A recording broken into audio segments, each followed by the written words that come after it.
Good evening. Good evening, everyone. Good evening. Thank you all for coming tonight. My name is Tom Habashi. I'm the Chief Executive Officer of Monterey Bay Community Power, and I'm just going to hold for about 30 seconds. Oh, here she is. She went looking for someone. I'm going to call the meeting to order, and I'm going to ask the clerk to do the roll call, please. Thank you. Councilmember Dr. Bueno Bosque. Hartman. Osmer. Levan. Wolfram. Amasquita. Here. Byron. Stedman. Groot. Here. Bezira Wist. And Capron. Next on the agenda is the council member installation and oath of office. And Bren, would you please conduct that, please? Yes.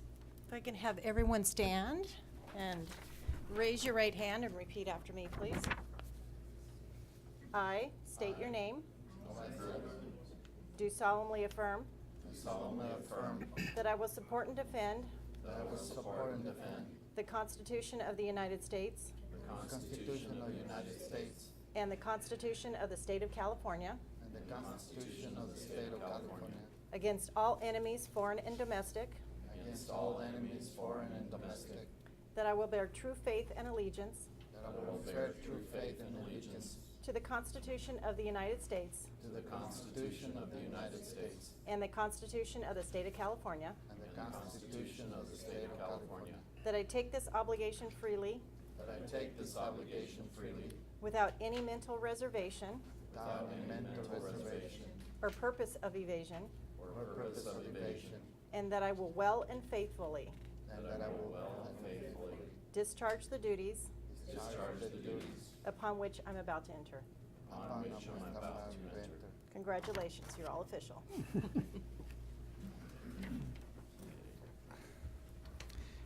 Thank you all. Next on the agenda is I'd like to ask the council if they could introduce themselves. Please take a couple of minutes each. Just tell us who you are and how do you like, what is it that you expect of Monterey Bay Community Power, and how would you like to interact with us, or anything else that you want to share with us?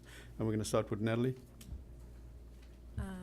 Hi everyone, my name is Natalie Levan. I live in Santa Cruz, California. I currently work with the Regional Water Management Foundation, which is a subsidiary of the Community Foundation of Santa Cruz County. I am currently tasked with distributing the funds for the DWR Disadvantaged Communities Grant. It's a $4.3 million grant serving the counties along the Central Coast from Santa Cruz down to Monterey. I am also working on a Disadvantaged Communities Needs Assessment for Santa Cruz County, and I also review all the environmental grants for the Community Foundation of Santa Cruz County. Prior to coming to Santa Cruz, I spent 3 years at the United Nations working at the Division for Sustainable Development, working on stakeholder engagement, coordinating thousands of stakeholder inputs around the world, focusing on the Sustainable Development Goals, which is the Global Sustainable Development Agenda. That's enough of that. I'm looking forward to collaborating with my fellow council members and hoping to create a successful conduit where stakeholders have a voice and can be heard. Thank you. Thank you. I am Dennis Hosmer. I'm the Executive Director of Central Coast Energy Services, and we help low-income homes with people in Monterey, Santa Cruz, San Benito, and San Mateo, and San Francisco City and County with payment assistance and also weatherization services. I'm lived in Watsonville, born and raised in Watsonville, been active all my life, most of my life in politics and community affairs. I think I've got my positions down to this one. I'm on the board of directors of Bay Federal Credit Union, and I'm also on the board of directors of the Hellenic Cultural Institute of the Monterey Peninsula. And I'm here to learn and to participate in whatever way we can, and I can. And I think collaboration is the key. Is getting things done. Getting things done that we all agree on is very, very important. It's the major. I think it's the major thing that we face in our communities is just coming to some sort of a consensus and moving forward. Thank you. Hi there, my name is Andy Hartman. I live in Santa Cruz, city of Santa Cruz, and I work in Castroville. I run the electricians union for the construction electricians for the 3 counties, Santa Cruz, San Benito, and Monterey. And I also run the apprenticeship program that we have where we teach people how to become electricians over a 5-year period. I'm very interested in seeing what the CAC can do and how we can assist the policy board and the operations board with getting cleaner, cheaper energy, creating more renewables locally. I'd like to see how much economic development we can really do and really have a huge impact on this region. So thanks. Hi, my name is Dr. Alan Bueno del Bosque. I'm honored to be here with all of you. I'm really excited about our work. Briefly, my background is I like to say I have way too many degrees, a lot of debt, no skill. I'm actually one of the resident physicians at Natividad Hospital. I'm also currently the executive board member of the SEIU here. My background is a little, I like to say circuitous yet linear. Done a lot of work in international settings and war and disaster in the Middle East and North Africa. I've done a lot of work on healthcare policy, specifically universal healthcare. I'm also very vested in climate change, as you can all tell, and I look forward to working with everybody here, making our board the leader within our state and community. Thank you for letting me be here. Good evening, everyone. My name is Norm Groot, and I live here in Pacific Grove. And my day job is I'm the executive director of Monterey County Farm Bureau, which is a NGO that represents farmers here in Monterey County, about 400 family farms, and about 200 people who I call people who like to eat.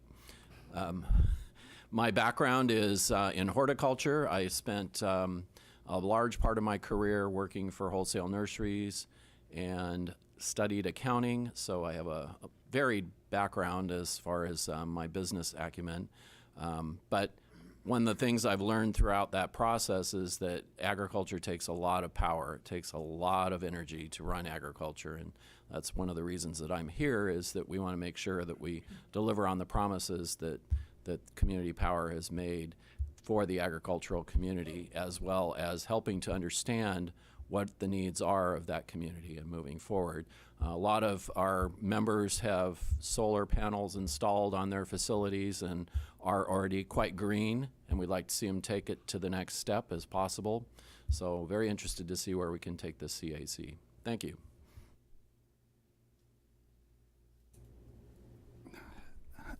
My name is Horacio Mezquita. I work with Farm Workers Co-op. That's my day job. I also run a small business, an organic farm. And also I'm in the board of directors of ALBA. It's an organization that teaches farm workers to become organic farmers. I work with a lot of grassroots on water issues, mostly disadvantaged communities that have problems with drinking water, and also with pesticides. We have to deal a lot with pesticides. And I just hope that I can be of service to this new agency on becoming more natural, getting natural energy, so we don't have to contaminate our air. And probably one day we have clean air and clean water and clean soil. Thank you. Hi, Richard Stedman. I'm a resident of Salinas. Currently the Air Pollution Control Officer, Executive Officer for the Monterey Bay Air Resources District down the street. We're a 3-county agency, very similar to this agency, and the governance structure is very similar as well. And that's not by accident. I was actually on the Project Development Advisory Committee that actually helped form this particular body. So I'm here to see it through. It's really exciting to see this be implemented and come to fruition. Just a couple of things. We talk a lot and we hear a lot about CO2. There are other combustion byproducts besides CO2 associated with power generation, and namely those are toxics from mercury, which has regional impacts, from coal and from natural gas. So the more we can green up or get renewable resources, the better our public health will be and the better our air quality. So that's my primary interest for also seeing this through. I'm also president of the Breathe California Central Coast chapter. My background's in toxicology. So I hope to bring a lot here with what we're doing at the Air Agency to clean the air, and this seems like a really good fit, and I'm really excited about being here, so thank you very much. Hello, my name's Amy Wolfram, and I work for I want to say Monterey Bay Community Power, but it's Monterey Bay Aquarium. I'm relatively new to the area in my position. I did grow up in the area, but I'm back after about 20 years away, and most of that time was spent in public policy and working on environmental issues and energy issues. I did some time in Washington, D.C., and have worked for a few lobbying firms and also a government consulting firm where I worked on renewable energy and distributed energy issues and helping our clients understand how they could lower their greenhouse gas footprint. And I am very much looking forward to working with all of you, getting to know my community, all of them, and seeing how we can support lowering greenhouse gas emissions around the world. Hi, my name is Jeff Byron, and I live in Carmel, California. Jeff, would you be kind enough to turn on the mic? Thank you. My apologies, I thought it was on. My name is Jeff Byron, I live in Carmel, and by way of introduction, electricity and energy has kind of been my life and my career. I guess ever since my dad was an electrician and he wanted me to become one, and I disappointed him by going to college, I still migrated back to electricity primarily. I've done just a little bit of everything in the electric power industry and energy in general. I'm an engineer by training, but I've worked locally, state level, nationally, and internationally on energy policy issues and environmental issues. Most recently, I was a California Energy Commissioner, and if you all read your nomenclature handout, you can see what the California Energy Commission does. It's one of those many California bodies that gets involved in setting energy policy.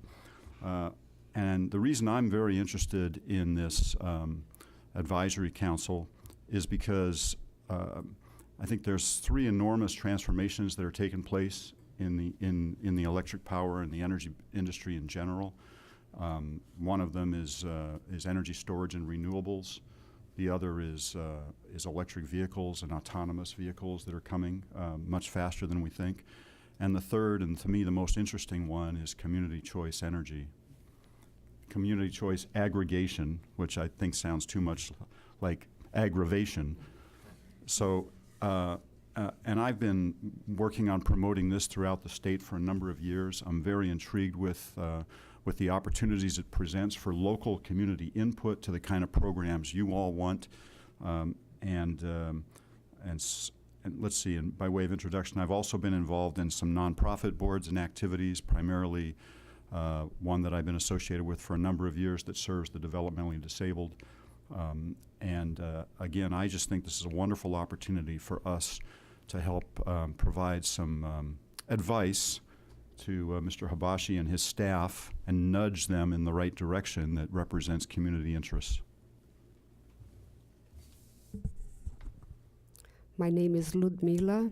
I know it's very hard for everybody to say, but it's written here. I live in Hollister, and I'm originally from Brazil, but I'm also a German citizen. And I lived in Freiburg, in south of Germany, that is considered one of the most sustainable cities in the world. I worked there as coordinator for international relations in an International Center for Energy Solutions. And we used to plan seminars, workshops, and visits to the projects in Freiburg. And it's what I do until now with my company that is called Connecting Borders. And I'm very excited to be here to work with you, especially coming from Europe. I see that is a long way to go here in the United States. Especially, I think, to overcome the culture barrier and construct a culture of sustainability that I think the concept is still very, very premier here. When I think about transportation, people are talking about electric cars, and I think that cars is still cars, right? We have to construct them, and we have to, I mean, they create also pollution, not only when we drive them, right? So I think that is also, everything is related to education, to change of mentality, and well, I'm very excited, and I hope that I will be able to witness and to participate in this transformation process here also in our counties. Yeah. My name is Seth Caper, and I've been an Aromas resident for 48 years, kind of the epicenter of the Tri-County area. I spent the last 25 years working in the affordable housing industry in the Tri-County area and also southern Santa Clara Valley. And during that work, I've had the opportunity to learn more and more about sustainable building, and all the projects that I've worked on the last 10 years have had some element of energy generation included in them. More recently, I'm somewhat retired. I'm still doing some work with some self-help housing in the city of Hollister, but most of my time is freed up now. I've been doing a lot of unpaid work in the climate area. There's a group in Aromas called the Aromas Progressive Action League, and I'm one of the leads on the climate action team. We've been working to try to find ways to move the Aromas San Juan communities off of carbon, and we've been meeting with the larger electrical users and working with them to develop plans to develop renewable sources for them on their properties, and we've been making some progress on that. I'm really excited to be working with this group. I think there's obviously just from our brief meeting over dinner, I think it's a wonderful group of folks with really diverse backgrounds, and I just think there's a tremendous promise. We're going to, once the reserves are filled, we're going to have a lot of resources to really make a difference in terms of the Monterey Bay Area and climate change. Thank you all very much. This is an incredible and very rich background that you all have, and I know I speak on behalf of my staff that we're all looking forward to working with you. Next on the agenda is any items for deletion or addition? None. Next, we go to public comments. If the public has any comments on items that are not listed on the agenda, please step forward to the podium. You have 3 minutes.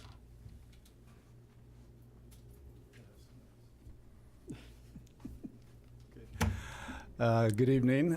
Michael Saint from Citizens Climate Lobby, as well as Campaign for Sustainable Transportation. Congratulations to everybody being on the CAC. Obviously, very well qualified from those speeches just a few moments ago. Just a reminder, when you go and look at programs and things to do with the money that you're going to get, just remember that you're the voice of the community. Okay, and that's one of the most important parts. As part of the community, I would like to list just a few guiding principles that I've worked with other groups in the area, as well as the Monterey Bay Community Power. And pretty much when you look at these programs and have that money to work with, number one, providing local renewable electricity to MBC customers is a priority. Number two would be maintain the goal of 100% renewable. A lot of this is also based on funds as well as the political climate, but those are the goals of MBCP. Highest priority should be sources within the local region over state and out-of-state sources. Some of the considerations for future projects and programs should include your most greenhouse gas reductions per dollar spent. That would be a good priority as well, and this is one of my most important ones, empowering underrepresented and disenfranchised communities. And that can be partially done with energy conservation and efficiency. They're not able to really afford the solar panels and to get into that situation. So those two are very important. Also, a localization of energy, electricity supplies, and local jobs. Also, local supply resiliency, mainly to help the effects of national disasters, brownouts, costs, and also increase availability locally. In conclusion, just please make sure you keep your eye on why we all had a hand in forming this CCE. The main things are 100% renewable energy, representing the community, very important, local build out and jobs, helping the underrepresented communities. Thank all of you for volunteering your time, and good luck to all of you. Very good.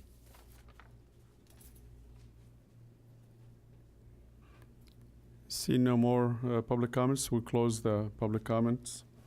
And next on the agenda, now it's my favorite item really. I get to retire my very short tenure as the chair of this of this meeting, and it's going to be the selection of the chair and the vice chair. Any member of the council can nominate any number of individuals to be the chair, and we're going to start with the chair. Then we'll move on to the vice chair. Once you nominate a single individual, others don't need to nominate the same individual again. So I'm going to open it up to you. Anybody would like to step up and make a nomination? Yes, Bishop. Yes, I would like to nominate Jeff as chair. Any other nominations for chair? Can I ask a question? What's the term of office? Do we have that established yet? It's 1 year. Any other nominations? Seeing none, we'll close the nominations. Yes, Horatio. Oh, sorry. I nominate Andy. Also, And please.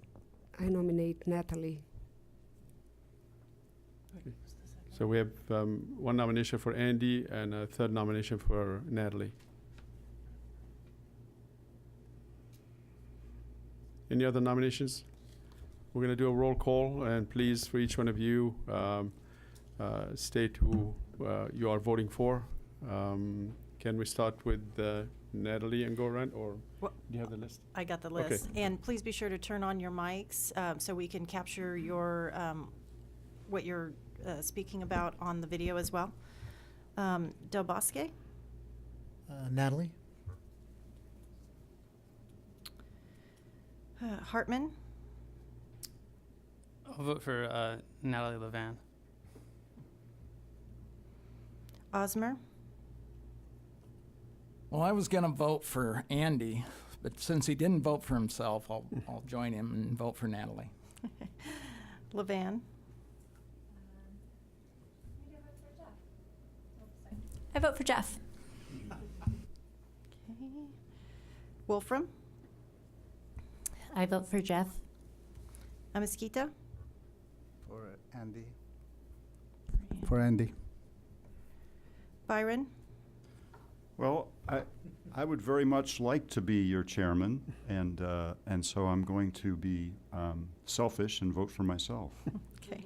Stedman, Jeff. Groot, Jeff. Bazira Wist, Well, since Natalie voted for Jeff, I will follow her. I'm sorry, you're voting for who? For Jeff. For Jeff. Okay. And Capron. I'll vote for Jeff also. Okay. And Jeff, you are now chair. Thank you. We'll move the nomination now to vice chair. Any nomination? I'd like to nominate Natalie. I'll nominate Seth.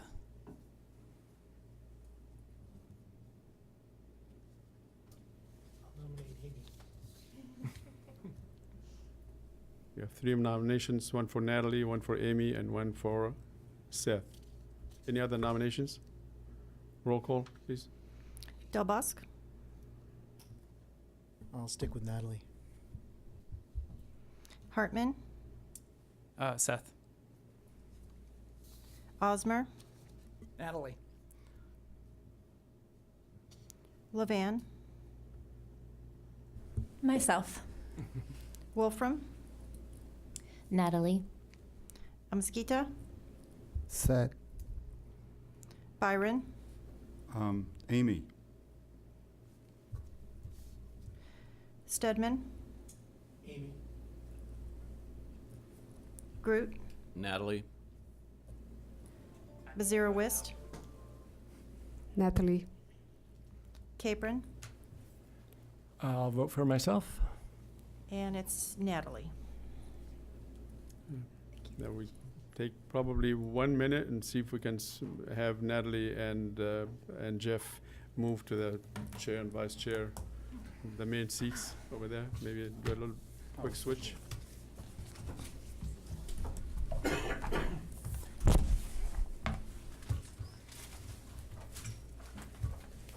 enjoyed being over there.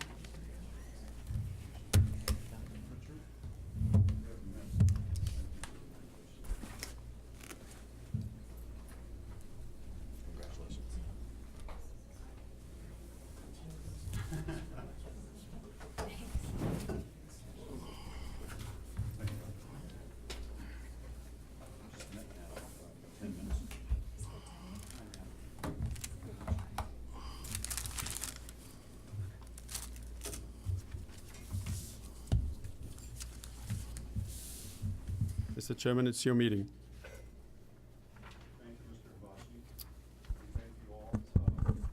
Yes, I'll get it. You would figure I'd know how to use that. Thank you, Mr. Abashi, and thank you all very much for electing me your chairman. Let's see, there's a script here that I've been provided. You have it also? I do.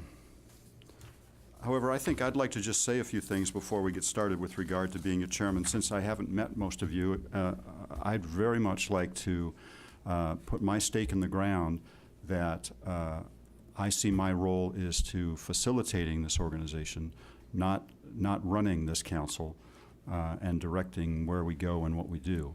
I very much feel that, as Mr. Habashi said, this is an incredibly rich group of people. My job will be to make sure that you each have equal voices and representation. Hopefully we can come to consensus on things. Certainly I hope we come to decisions on things, and that we can make good recommendations that benefit our communities. We have a very diverse set of individuals here, and when you show up at meetings, I hope you'll feel the weight of representing the communities from which you come. Like I said, it'll be my job to make sure that all the voices are heard equally. Natalie, do you want to say anything? Sure, just quickly, just thank you very much for giving me your vote of confidence. And when Jeff is unable to do what he's doing, I will certainly step in and give you guys the support and voice that you need. And obviously, if there's any questions or anything, I'm always available. So thank you. Thank you, Natalie. So next on our agenda is approval of the Community Advisory Council meeting schedule. So I believe everybody should have a memo that comes from Tom Habashi, staff report item 13. Have you all had a chance to take a look at this and understand what the staff's trying to recommend? Good, I'm glad you all understand it. Mr. Habashi, would you like to introduce this Sure. before we proceed? Yeah, very quickly, we're trying to find a meeting time, day, and day of the week where we can conduct this meeting. It's monthly. We obviously waited until the first meeting where you can tell us what time will be the best time for you all to want to be here, and also trying to define what the the appropriate day of the week and the week of the month. There are only 2 weeks where I feel that generally we are probably going to be incredibly busy working on the agenda and the preparation for the boards, the policy board as well as the operations board. So to the extent that you stay away from the first and the second week, that will be our preference. Third and fourth week, they're all open. We just put a kind of a strawman proposal in your report that we're not wedded to it in any way or shape. So I figured probably the best way to start, if you would allow me, Mr. Chairman, is to start with maybe the time of the day, get an agreement on that, then move into the day of the week and get an agreement on that, and finally, which week would you like to meet? Is that workable? So we can try that. I have to say that one of the few people that I had opportunity to talk with beforehand was Natalie, and she made a suggestion as well, because we discussed about how we're going to do this, and believe me, there was we had no idea that we'd end up in these positions. Yeah. But did you want to throw out your alternative idea? Thought that maybe it might be helpful to have the meetings at different times, maybe not the same time every single meeting, just to allow stakeholders different opportunities to attend, whether they can only attend in the morning or they can only attend in the afternoon. I don't know if that complicates everything beyond control, but just giving an opportunity for folks to make it if not everybody can get away at night because they have kids and lives and such. So it's going to be difficult, I think, to try and find a time when everybody's going to be available. We can certainly try this approach first, Mr. Habashi, and then we'll see where that takes us. How do you want to proceed? With show of hands to get a sense that way of what's going to work for most people? Why don't we start with the time of the day, and we're open. So if you want to try different days of the month, that's fine too, or different times of the day. But let's see if at least the time of the day, what will be the one time that most of the people here prefer, and we'll try to go with that, then see if there's a second time or maybe in a different month. Everybody can meet during that time, but if we can just narrow it down to just trying to figure out what would be the best time of the day. Is it daytime, afternoon, or night? Right. So that's one aspect of it. The memo proposes 10 a.m., 2 p.m., or 6 p.m. It also makes a suggestion that we try and do the fourth Tuesday, Wednesday, or Thursday of every month. It's helpful for the staff, obviously, to have a same week, time, and date, I think, as you're indicating, so that they can prepare and count on it. This is going to be the biggest challenge with a volunteer council such as ours. I'd like to get just a sense by a show of hands, if you don't mind, what time of day would be most preferential. And let's see if we can proceed that way. I think that's what Mr. Habashi is proposing as well. So can I just, and if you can make all three, raise your hands 3 times. But is 10 a.m. a good time for most people to meet? Not a good time. Would it be a time that you could meet? Okay, so we're missing a few. 2 p.m. How about 2 p.m.? I'm sorry, I didn't get it. The second one was 6 p.m., right? Well, I'm just going in order on the memo here. The third one is 6. So 2 p.m.? Council members, if you could please speak into the mic so we can capture this on the video as well. So 2 p.m. Okay, I think we did maybe one person better. And 6 p.m.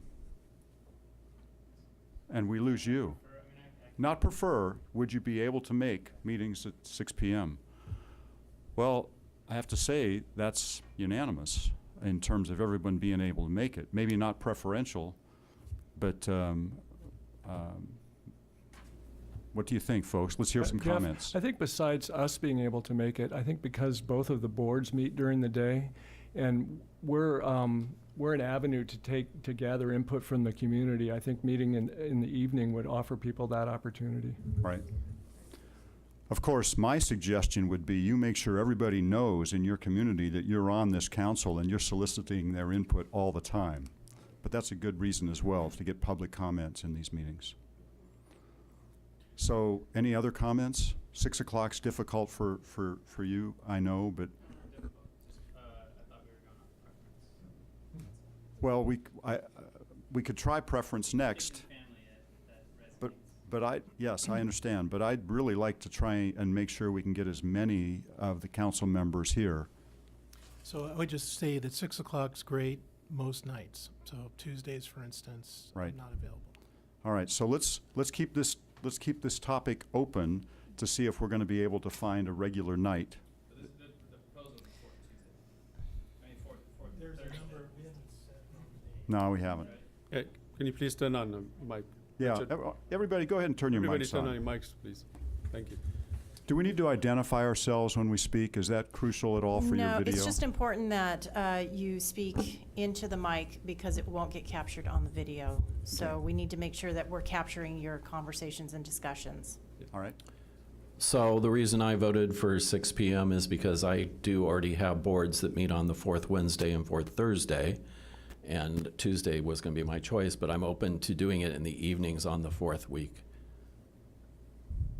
Okay, so it sounds like we decided on 6 p.m. as the time. So So my suggestion would be, based upon this comment that I heard, forgive me, from Mr. Stedman, let's keep the time open. If we end up with a regular day of week that doesn't work for some board members, we may want to revisit the time of day. okay, makes sense. Go for it. I think we're looking at the intersection of about 3 different things here, and so far, I'm amazed we have potential unanimity on being able to be here at 6 p.m. Yes, sir.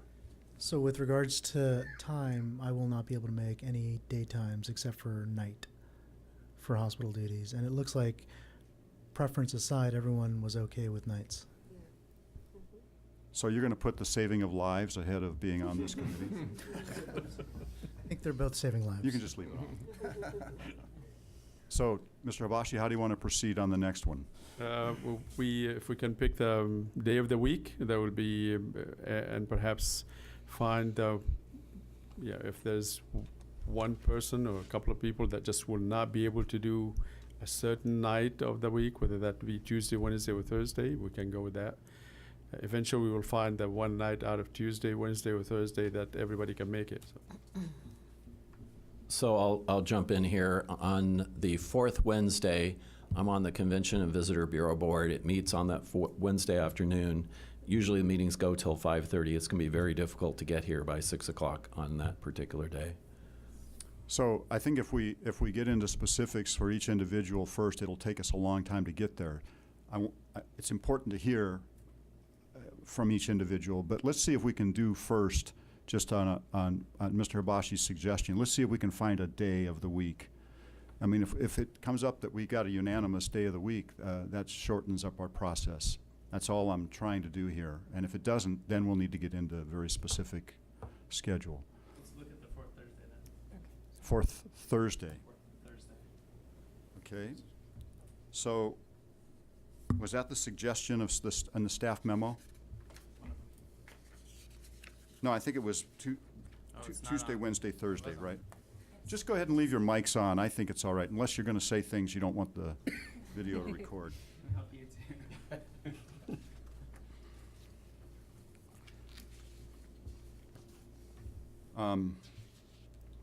I noted on the fourth Thursday that does take out the month of no, 1, 2, 3, 4. That takes out the month of November. We would have to alter, and if we meet in December, we would probably have to alter as well, correct? Mm-hmm. Yes. Okay. I think the other thing the staff memo said is we go dark in which month? July. July. Okay, well, here we are, in a dark month. Okay, so let's do it this way, by a show of hands. Let's look. The staff suggests Tuesday, Wednesday, or Thursday. I don't think anybody is keen on meeting on a Friday night. Why is Monday off the list, Mr. Hibashi?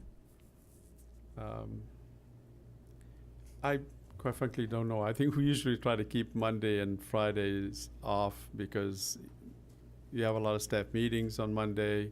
Friday, sometimes we have Labor Day or a holiday. Right. I think Mondays and Fridays are usually holidays, and that's why we try to keep That's them where holidays tend to fall. Yeah. Okay, so can we try the show of hands then for Tuesday, Wednesday, Thursday? Again, not a preference at this point. We'll go to preferences if we need to. And I'm just doing this to see if it works. By a show of hands, in general, and we're talking, is it the fourth week? Maybe I'm going too fast. Should we look at weeks first or days?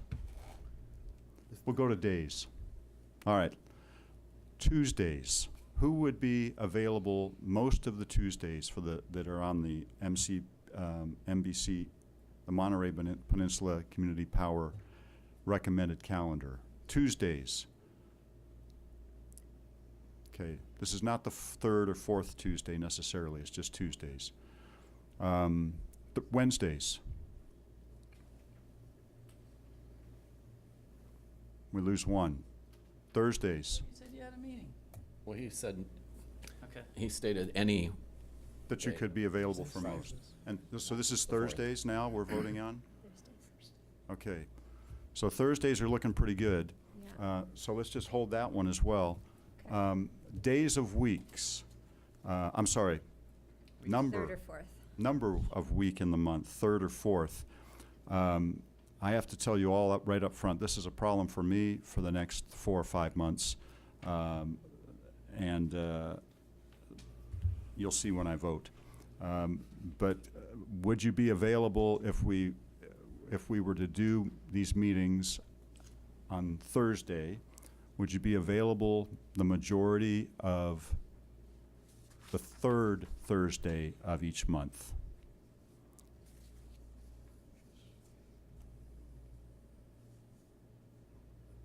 Wait, third Thursday. I'm in on that one. Okay. Unanimous. That is unanimous. And the fourth Thursday of the month. So I'm the only one that drops on that. Well, I would have to ask for your indulgence if we could do it on the third Thursday of the month, because I can't make any of the fourth Thursdays of the months. That works for me. I think that works best. This way we can get the November and the December meetings in. Okay, so those would be then August 16th, September 20th, October 18th, November 15th, and right now the 20th of December has an operations board meeting on that day, correct? Which day? I'm sorry? December 20th. It's an energy no. risk management meeting. Oh, I'm Yep. reading it wrong? Purple. Yeah, I wouldn't worry about the That's rest. purple? Mm-hmm. Looked the like, purple guy. it looked puce to me. Mr. Okay. Chairman, what we will do then is to send you a meeting agenda for all the third Thursdays of every month for the rest of 2018 as well as 2019. Okay, good. Yeah, no need to go through that, but Yeah, at we'll least give for, you the schedule at least for for the next 5 months, that would be our meeting. Jeff? Yes, go Could I ahead. ask you to just check with everybody, next month in August, I wouldn't be available that day. I wonder if people would be available on the 5th Thursday of August instead of the 3rd Thursday. I would echo that request. I have a big event that day. Okay, and I'm sorry, before I stated all the dates, we should have done this. This is exactly what we should have done. So, we have the two objections and recommendations to move from the 16th of August to the 30th. I'm the third Ludmila? objection, and I mean, I don't know if it is possible, but I will be leaving on the 15th of August for 2.5 months. So if we could meet in August before the 15th, it would be great. Okay, so now we have a request to go to the 15th. Gentlemen, does that work for you? Before the 15th, Before the 15th, so you're suggesting the 14th 14th, of August. yeah, or 13th, or whatever, if it's possible, of course. Could I ask you all to turn your name tags this direction? Thank you so much. Yeah, that wouldn't work for me. So we'd lose the two that are just making the other suggestion. So, are there any other Is it okay to change the schedule like that? Oh, I'm sure the staff wouldn't like it, but I'm sure we could change I'm it. just curious. I think probably the one comment that we have here is that it is quite possible that over the next 5 months and the following years, that somebody will not be able to make a set date, and I think that's fine. It shouldn't be a problem. As long as we get a quorum, then we can conduct the meeting. So I'm almost certain that there will be folks here that will be absent from this day or that day, and maybe trying to change the whole thing over may not be the best way to go. So it would be best just to set a date, stick with it, and it looks like the date that you have set and the time that you have set is the one that works for just about everybody, with the understanding that we're going to miss a few folks here and there along the way. So that goes unstated, I suppose, and it's absolutely true that we're all going to miss some meetings. What also goes unstated and should be said is that this is a volunteer council, and you know, everybody's time and effort to be here, and those that have driven a long way. I know I can appreciate the effort that goes involved with that. Having said all that, we're trying to, again, just find the time when the majority of folks can make it. Consistency of date makes good sense, because we're not just talking about August, we're talking about for the next year and a half, at least on this calendar, for planning purposes. Yes, sir. I'd like to ask Tom a question. Is it with fairly good certainty that we will be having a pretty high level of workload to keep this committee engaged every month for the foreseeable future? My advisor committee, I cancel them pretty frequently for lack of items to advise the board on. So I think it really depends on the level of interest as we begin digging deep into the work that we do and some of the programs that we want to work on and the policies that we would want you to participate in. You'll be able to tell us through your action whether you really need to have a monthly meeting. There may come the time where you probably want to skip a month. I'm guessing probably in 3 to 4 years we'll all know what we're doing very well, and probably you'll need to meet only once every couple of months or every quarter for that matter. I'd like to say, with following what you just mentioned, I'd like our board to be well informed, and I'd like us to have as much information as possible. And I also like to support your suggestion that not everyone will always be at the meetings. I think we said Thursday, the fourth Thursdays at 6 p.m. is probably best for the majority. Yeah. Third Thursday. Correct. I would agree with that. I think if we start making accommodations for individual absences, it's going to get very tough. So I won't be here in August, but I think we should stick with the date. Yeah. Thank you, sir. So we were just trying, okay? I think we did exceptionally well to get a time and a regular meeting date. So if it's the consensus of the committee, we'll go ahead and hold to the third Thursday of the month going forward. However, I don't see why we could not revisit this at some time in the future if it's not working well for the majority of the committee members. Just like you can revisit re-electing a new chairman if that's not working out as well too. Mr. Abashi, do you need do you need a motion on this, or can we just assume this is an administrative item? I think we can assume it's administrative item. Okay, so good suggestions by all. We'll be meeting at 6 o'clock on the third Thursday of the month going forward on a monthly basis.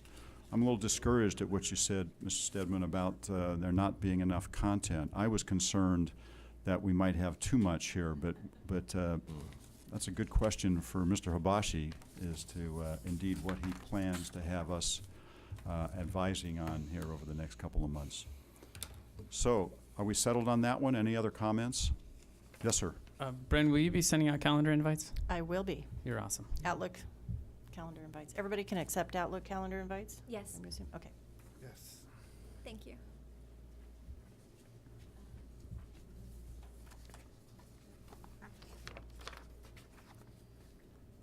So I think I'm quite pleased that we've got that settled. I was concerned that would take an enormous amount of time. Thank you all very much.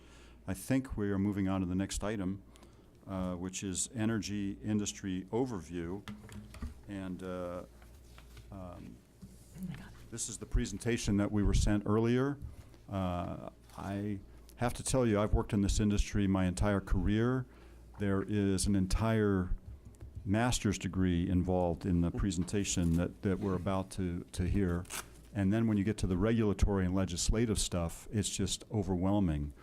So I would like to reiterate, as much as you want to engage in these subjects, fantastic, but you don't have to be an expert in the electric power industry to be on the Community Advisory Council. Your input is still just as valuable whether or not you understand run-must-run contracts or not. Mr. Abashi, are you going to give this presentation? Yes, I will. Please. Thank you, Mr. Chairman. First, I want to start by just saying the obvious. Some of you been through this presentation before. Some of you know this industry inside out. But I know that several of you probably will be seeing this for the first time and will know some of this information for the first time. So for those of you who know it, please bear with us. I'll try to get through this presentation, hopefully in 20 minutes or less. Would you like to entertain questions as we go, or would you like to be unaffected here? Please do. Just keep in mind that in the first couple of pages, you may be thinking of a question that I'm going to be talking about maybe on slide 23. So to the extent that you can hold some of those questions, that will be fine. Otherwise, please ask. Obviously, electricity, at least we like to think, and I'm pretty sure it is, a very unique commodity. It is probably the only commodity that has to be consumed as well as generated simultaneously and has to balance at all times. And if it doesn't, then we end up having a major catastrophe on our hand. Any change in the speed of that drum that rotates in order to generate electricity can cause problems. So we always, every 5 minutes, those who are responsible for making sure the grid is reliable, they need to always match supply and demand. Lately, we've been finding ways to store energy, but we're not really storing much of it yet. But that is pretty much going to be the goal for this industry for years to come. Just basic terminology, you know the kilowatt and the kilowatt hour. We generally on the wholesale side think in terms of megawatt and megawatt hour, with obviously megawatt is 1,000 kilowatt and gigawatt is 1,000,000 kilowatt. One other thing to explain and to be clear about is the capacity and energy. A lot of times get people confused between what the megawatt and the megawatt hour. Think of it this way: your car. If you could have a car that has a motor that's 1,000 horsepower, that can really go fast and really go far. If it has only a tank of gas that can hold maybe 1 liter of gas, you're not going to go too far. No matter how much horsepower you got in that car, you're not going too far because you don't have the energy that will get you beyond a certain limit. And by the same token, if you have one of those golf carts with just 1 horsepower motor, it doesn't matter the size of the tank that you can put in it, it's not going to go beyond 10 miles an hour or whatever that speed that 1 horsepower can allow it to go. We will notice that a lot when we talk about solar production or wind production. Solar may be rated and able to deliver in any given minute 1 megawatt, but it does not and cannot do that 24 hours a day. It only does it maybe when the sun is square in the middle of the sky, but after that, when the sun is moving in either direction, it's not going to give you that much, and definitely at nighttime, you're not going to get any production out of that facility. So that's generally what the difference between capacity and energy is. You've probably seen this picture often, and that is how the grid works. The infrastructure is made up of generation, made up of transmission lines, and eventually the transmission lines deliver the electricity to the homes. Obviously, the real picture is considerably more complex. That tower that you see in the middle is made up of thousands of towers and a huge grid that with all sorts of voltages and step-up transformers and switches and you name it, it's all in there. And we're going to talk about how that grid works in a minute. You would think of the United States as one grid. That's not the case. We actually are in North America, made up of 8 different reliability council. These chunks that you see up there, each one is interconnected, and none of them is interconnected to the other. So people in Texas have their own grid, and actually it doesn't cover all of Texas. There's still parts of Texas are in different areas. But it does explain a lot about how Texas views itself. Yes. Meanwhile, here in the West, we have a grid that connects 8 states fully, 6 states partially, 2 provinces in Canada, and parts of northern Mexico. That grid basically is one giant grid where electricity are pouring into it and being taken out of it. And generally, whatever electricity that goes in it, it just travels in the path of least resistance.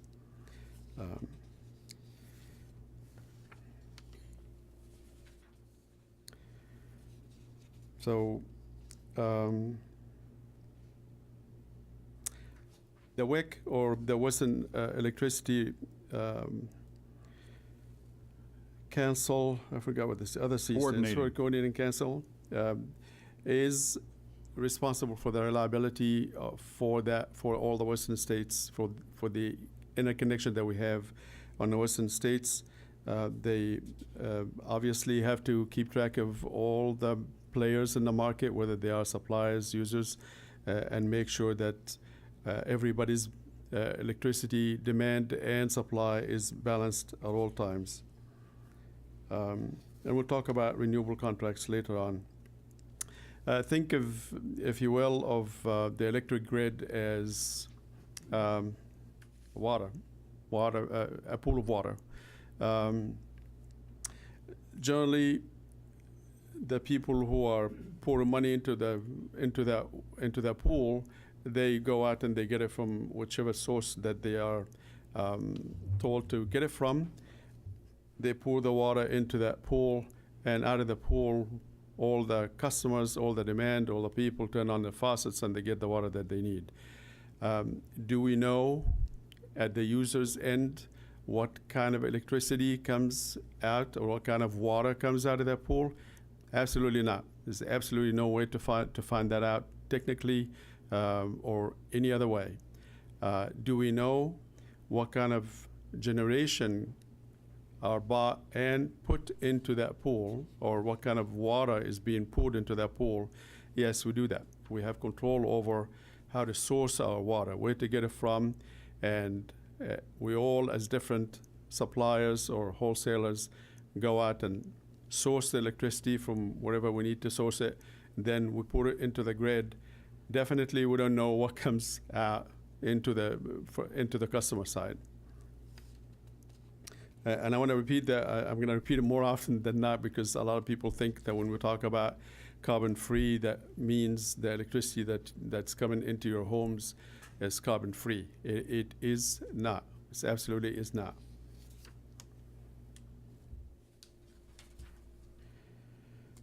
All right. In order to keep everybody in line, so to speak, all the market players, all the suppliers, the users, we have plenty of regulatory agencies. We definitely have no shortage of regulation, and it has to be that way, because without it, you can't get that instantaneous, perfect alliance between demand and supply.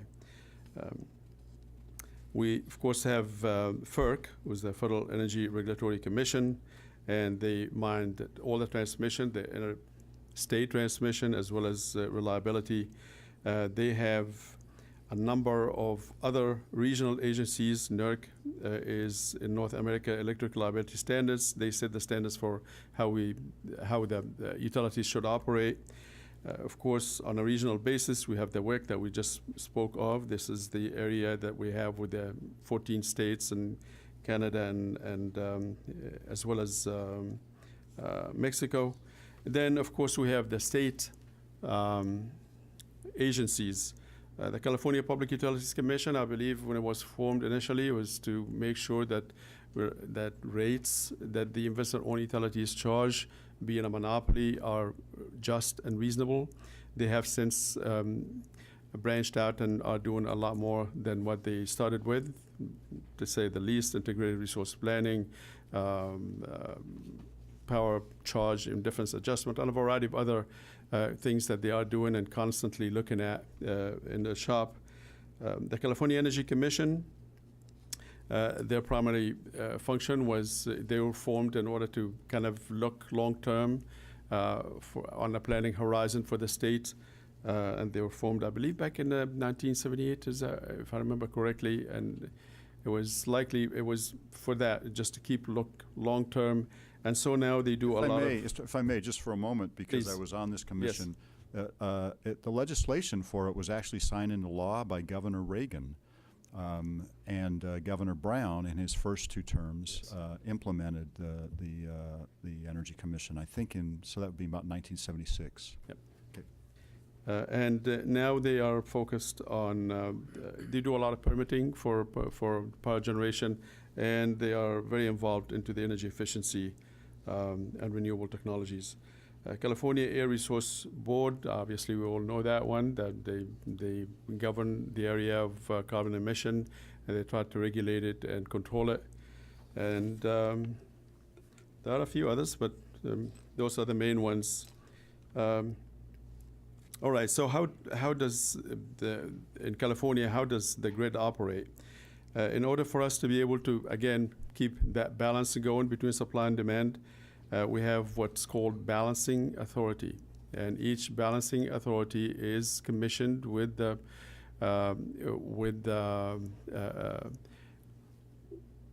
task of making sure that the supply and demand are balanced at all times. Every 5 minutes, the California ISO, who as the balancing authority that works with us, they got to make sure that supply and demand every 5 minutes is perfectly balanced. There are a number of other balancing authorities up and down the states. Most of them are municipal utilities or districts. The largest municipal utility is LADWP down in the city of Los Angeles.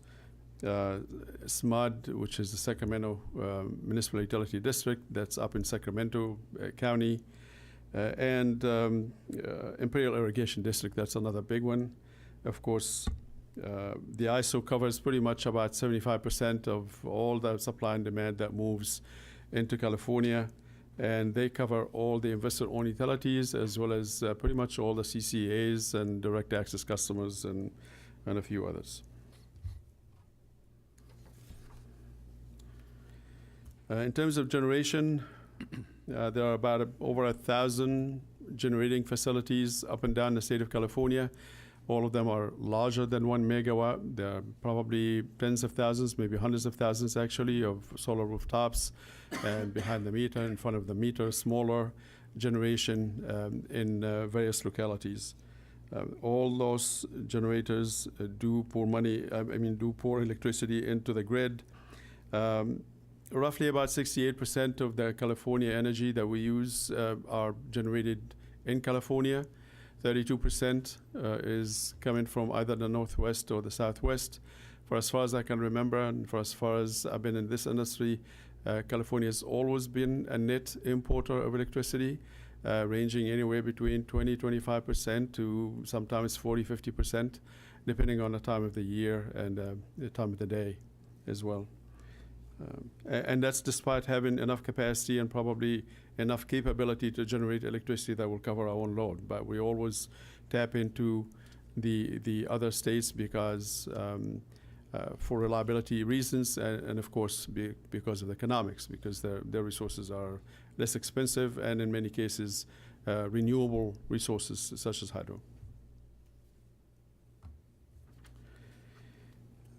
On the delivery side, which is not our business, but on the delivery side, you can see from this graph that the largest is Pacific Gas and Electric, followed by Southern California Edison. San Diego is certainly up there. I believe it's third.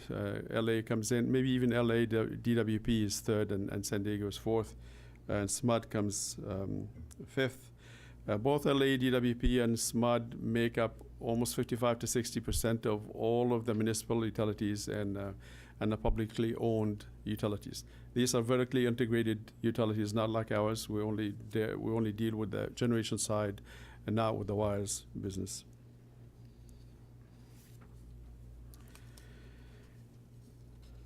Okay, so generally, when we talk about electricity, we talk about a number of products that we do buy. You generally in your homes, you buy kilowatt hours. That's it. You pay for your kilowatt hours, whatever the rate is. You also pay for metering and billing, perhaps public benefit charge, and so on. But when we go in the wholesale market, in order to line up products that we need to buy, we have 4 of them, and of course we have the scheduling coordinating service. The 4 product is just basically electric energy. We just go out and hedge it in the marketplace, and it's unspecified, and it's again price hedged. So we do contract for differences because we want to make sure that the price that we pay is set and we don't get any surprises.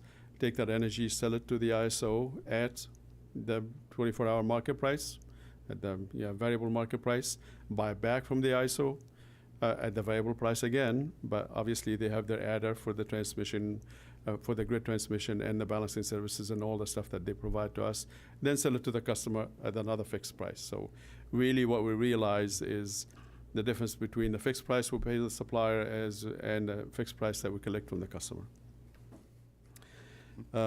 Second product is renewable energy.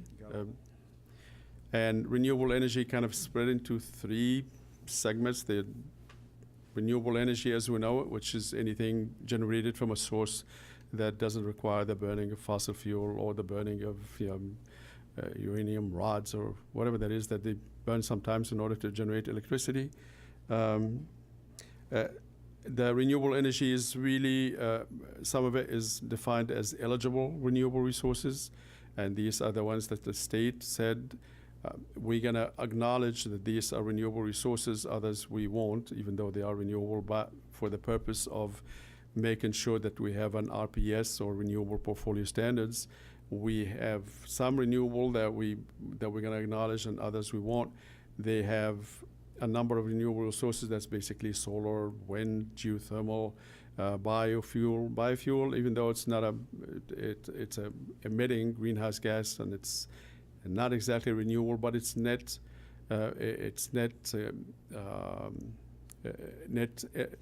greenhouse gas. I guess I'm trying to find the appropriate word for it. It's actually prevents us from emitting a lot of greenhouse gas, but it does reduce the amount of greenhouse gas that get emitted. So it takes methane and generate electricity, and we end up still with greenhouse gas, but it's certainly not as bad as methane if we just let methane go up in the air. So renewable energy, that's one, which goes into the RPS mandates. Other specified energy products like greenhouse gas-free energy, that's large hydro generally. That's greenhouse gas-free, but it's not considered to be eligible renewable product. Resource adequacy, this is the amount of capacity that we need to have in order to be able to support the energy that we are buying. Basically, it's the muscle that we need to get, or the horsepower that we need to get or to sign up for in order to make sure that all the energy that we are using have something to back it up in case the resources that we bought into don't work. Then finally, we have a scheduling coordinating services. That's not an energy product. That's just basically we hire somebody to say, you schedule all that energy from all those suppliers that we sign contracts with. You schedule them into the grid, and you work with the California ISO to make sure that the balancing happens and the money is moving in the right direction.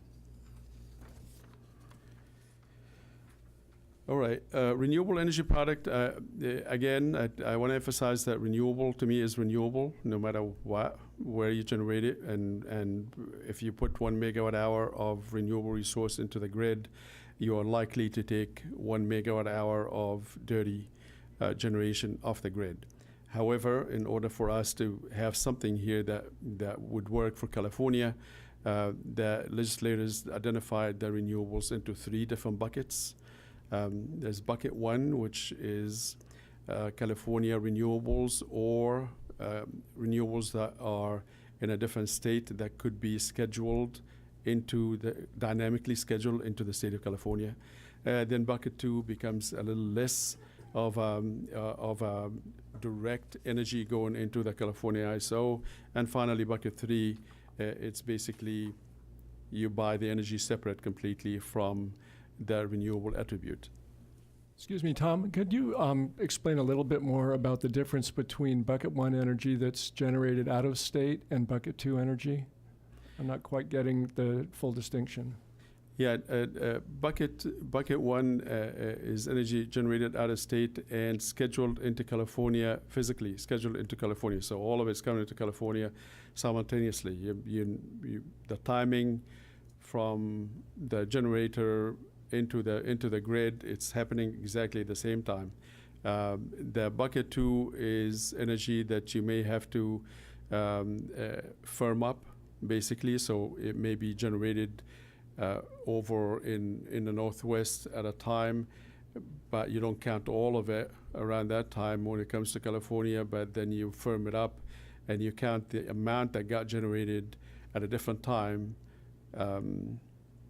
as a bucket 2 item. So the physical delivery doesn't happen simultaneously between the attribute as well as the energy. And I don't know, it's really tough for me to make the distinction, and I admit and I confess I really don't like these buckets. They are meaningless to me, but it is a way for the people who put the legislation together to try to kind of favor resources that will be built in California, or at least built with a transmission line that's connected to California that would not be interrupted. And I hope it makes sense to you, Seth. So that's why the contract going out for the wind in New Mexico is bucket 1, even though it's in New Mexico, because it's dedicated, it's coming on power lines right to California. Exactly. The generation and the delivery happen simultaneously. There's no firming going on in that product. Thank you. Contractually, that is. It may please you to know that in the power supply mix that we have went out and are acquiring, we don't have either bucket 2 or bucket 3 because they are very confusing to the legislators and regulators, and they sometimes don't want to give you the credit, the renewable credit for the bucket 2 or the bucket 3 product. So we figure we'll just do away with the entire headache and just focus entirely on bucket 1. That's good policy.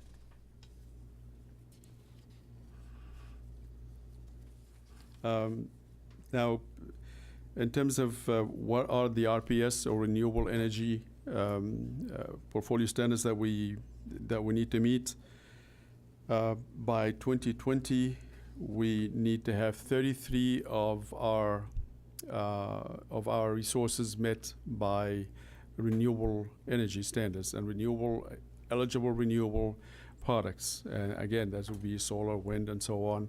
And we can, if we want to, which we don't, but we can, if we want to, take up to 75% of that requirement and have that be bucket 1. No more than 10% of that could be a bucket 3. And the difference could be either a bucket 2 or a bucket 1. Again, we decided to take the entire 100% and make it a bucket 1, so we don't have to deal with not knowing whether this product is going to be carbon free or not. And more specifically, I'm speaking of bucket 2 and bucket 3. The requirements that we have, again, is reach 33% by the year 2020. Then they go to 50% by the year 2030, increasing roughly by about 1.7% until we reach 50%. And this is Assembly Bill Senate Bill 350 that was approved, I believe, a couple of years ago. We are now looking at another bill that's floating around, and we're going to talk about that later on, SB 100, I believe, that will get us to 100% carbon-free resources, or perhaps renewable resources. We haven't yet defined that by the year 2045, if I remember correctly, unless they moved it forward a little bit. If I may, this is why community choice energy is just an extraordinary opportunity, is that communities are demanding these kinds of level of renewables. If I may just digress for a moment, having worked at the state for 5 years and pushing some of what we thought was the most aggressive energy policy in the country, it pales by comparison to what communities are doing voluntarily. So that's why I'm personally so very vested in this. And to hear that you're only doing these bucket one or the PCC one category just makes it all very easy for us to tell our communities it's 100% renewables, it's in-state, and it's creating new renewable energy programs, which is one of the arguments against community choice energy. But I don't mean to digress. I'm just saying this is what I think is the most extraordinary aspect of this opportunity. Just want to qualify one statement that I made. I'm saying 100% of our RPS is met by bucket one. Right. Not 100% of our total load. Sorry, right. No worries. Finally, we're going to talk about the power portfolio accounting. Again, as I mentioned before, once we deliver the power into the grid, you cannot at all distinguish between one electron from the other. And they're going to go to the path of least resistance until that path of least resistance is congested, and they're going to find another path to go on. Or some changes will happen in the system to move the power in a different direction. There's no way for us to at all track where the green energy is going versus the brown electrons. So what we do is we account for the attributes. The way we usually buy energy and the way we account for the amount of resources that we buy is basically to contract with a supplier that will say, I need you to deliver that type 1, bucket 1 renewable resource with this amount for this year, and what I will pay you is an index plus. The plus is the payment for the attribute. The index is whatever that is that you're going to get from the ISO based on the time that you're going to deliver that product to the grid. So that's how we make sure that we have the attributes accounted for that will count towards renewable portfolio standards. We do the same thing for the carbon-free resources. We go out and buy the attributes to basically say deliver the power to the grid. We are paying for the attribute. You're going to get whatever the ISO is going to pay you for the energy, but we're just paying for the attribute. Then finally, we go and generally for the energy, we just hedge the price of the energy. We tell all of them, you deliver that energy, that amount of energy to the grid on hourly basis, this quantity on hourly basis, and this is the one number that I'm going to pay you for the entire year for each megawatt hour that you deliver.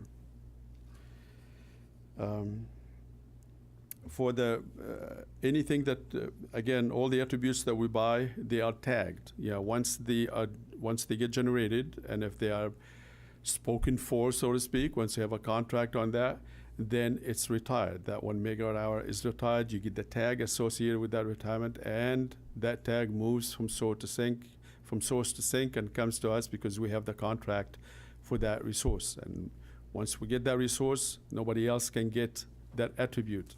They get the energy because it moved to the grid, but they cannot get the attributes because they already paid for it.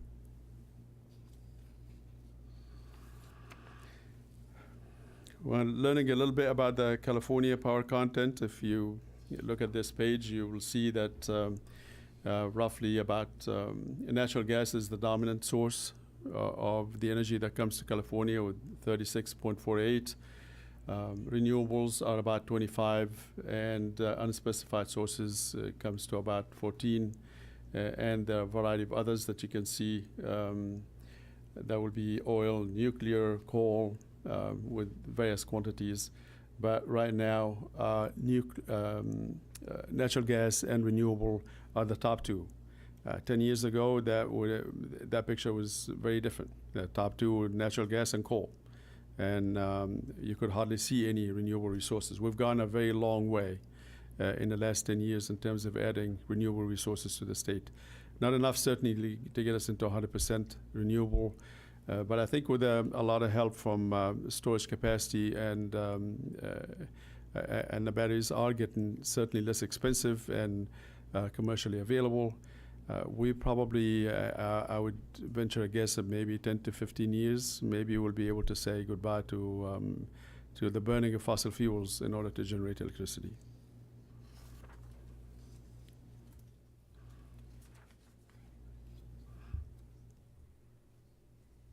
The next picture just talks about PG&E's power content. I'm not going to spend too much time on it.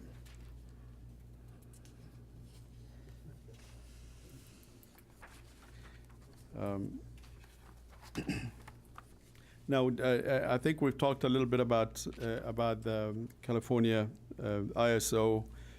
They do schedule all the resources, and they schedule the resources going to load. So they schedule the resources come into the grid and out of the grid, and they do all the balancing, and they look at all the various contracts. They have access to all of that, making sure that what we actually said we delivered actually did get delivered based on all the various contracts that got pushed their way, and that what we said we consumed is actually what we consumed.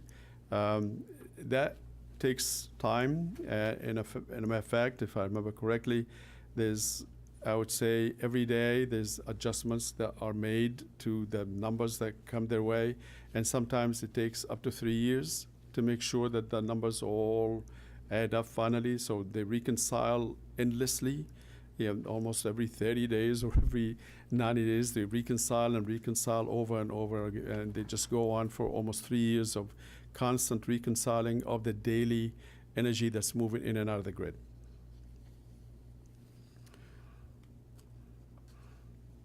And I'll spare you the agony of the rest of this page. The ISO also have something called nodal pricing. They have over 3,000 nodes in the state of California. Each one of them have a different 24-hour energy price.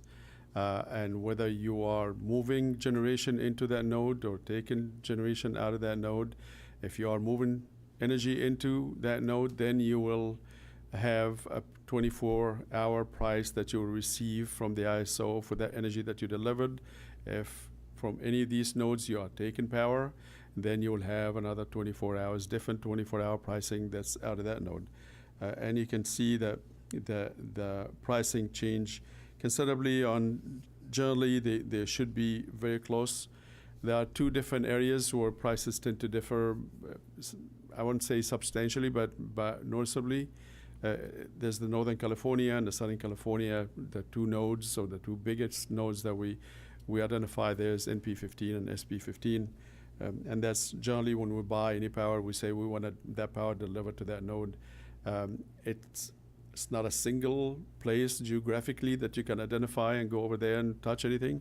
It's just more of an imaginary place somewhere in Northern California or Southern California.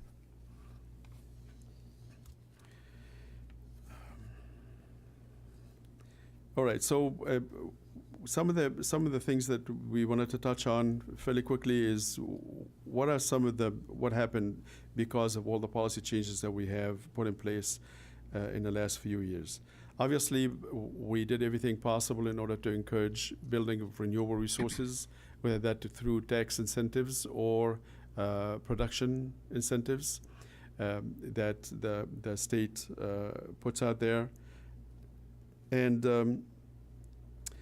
of course, because we have the renewable portfolio standards, that means people need to go out and buy these resources to make sure that it is in their resource mix. All that have obviously, probably for the good, created a lot of renewable resources that got built over the last 10 years. Prices have dropped considerably in 10 years. Now the price of solar plus storage, even if you want to couple it with storage, is cheaper than buying natural gas. Absolutely wonderful. What did happen though, and we're going to see the next line, something like known now as the duck curve, and some of you already heard about it. And that load that you see in there, or that curve that you see in there, represents the load minus, or after you take out all the solar and wind generation that happens. And you can see that the load drops considerably because there's a lot in the middle of the day, a lot of generation being made by solar and wind. Sometimes it drops so significantly, especially in the springtime when you have hydro too, which is another must-run generation, that it can cause us to either curtail some of these resources, basically shut them off, because there's more generation than load, or have to move some of that generation to another state and pay money in order to take for them to take that generation, which is known as negative pricing for us.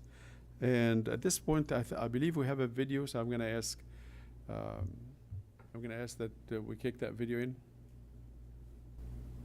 When you flip a light switch, you expect it to work, right? All of your appliances work because your power company has electricity ready to transmit for a lot of customers. And utility companies have gotten really good at anticipating that demand.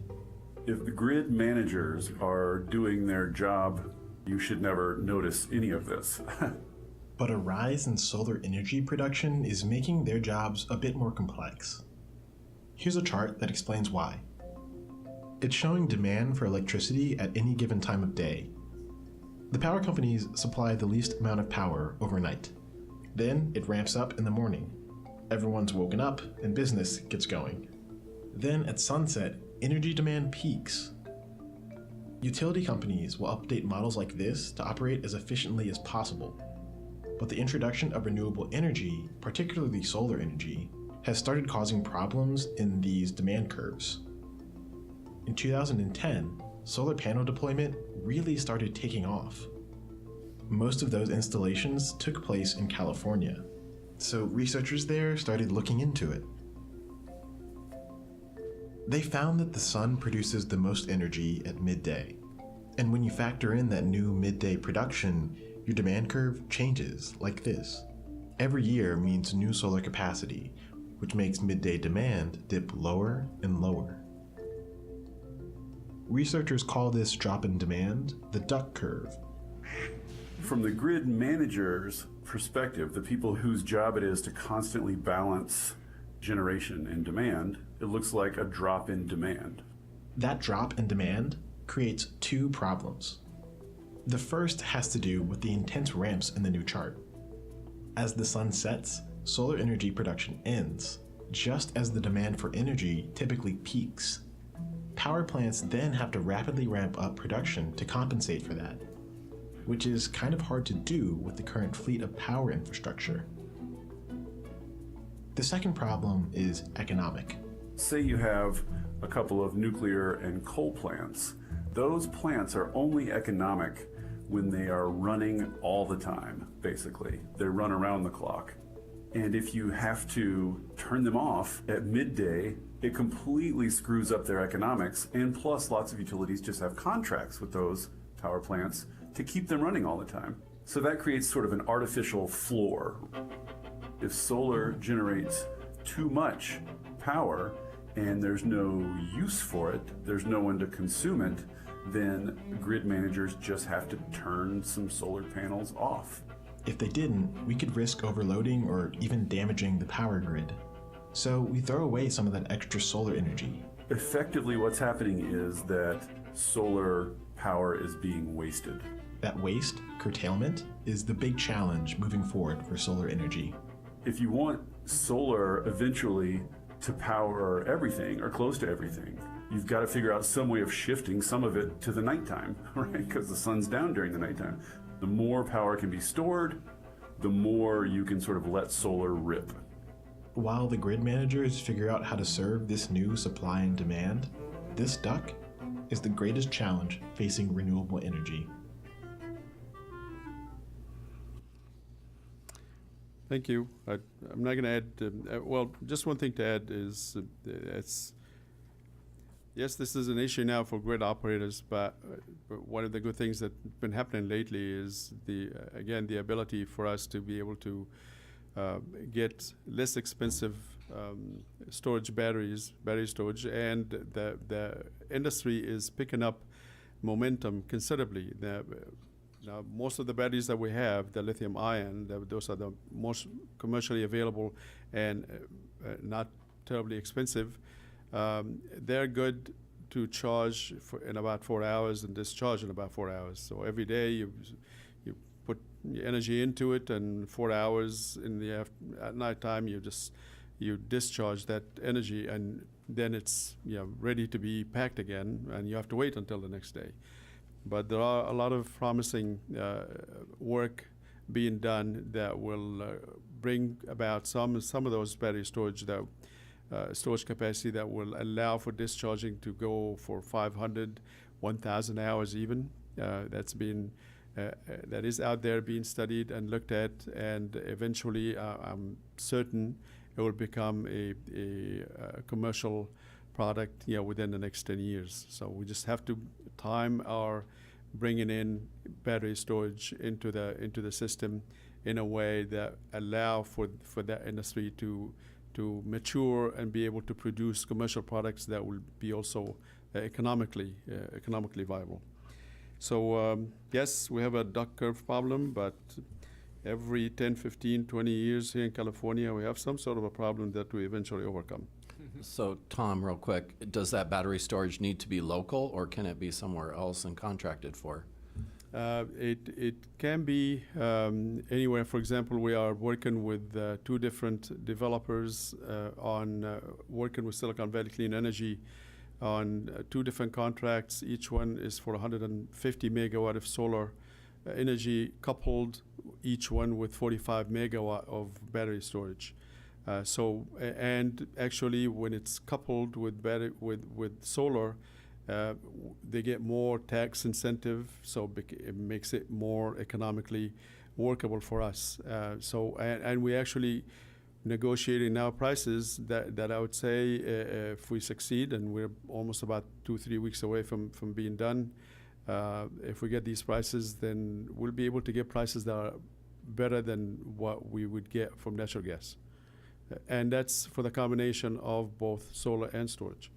Yes, Richard? Yeah, I'd just like to add that the duck curve has also been a problem for air pollution.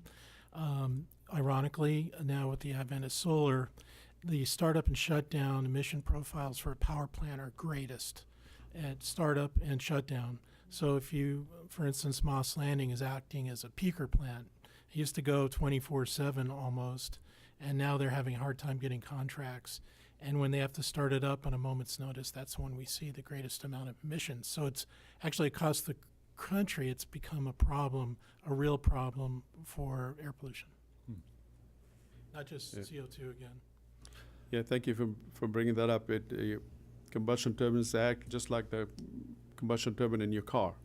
Yeah, you get the most pollution and a lot of greenhouse gas coming in at the time when you hit your brakes or the time you push on that accelerator. That's when you produce most of the greenhouse gas. If you're just running at 60 miles an hour along the freeway, you'll go a long way and you probably won't produce as much emissions as you do when you keep hitting the brakes, even if you shorten your distance considerably.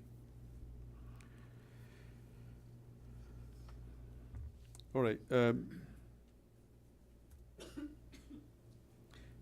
We have some of the stats here that I wanted to share with you.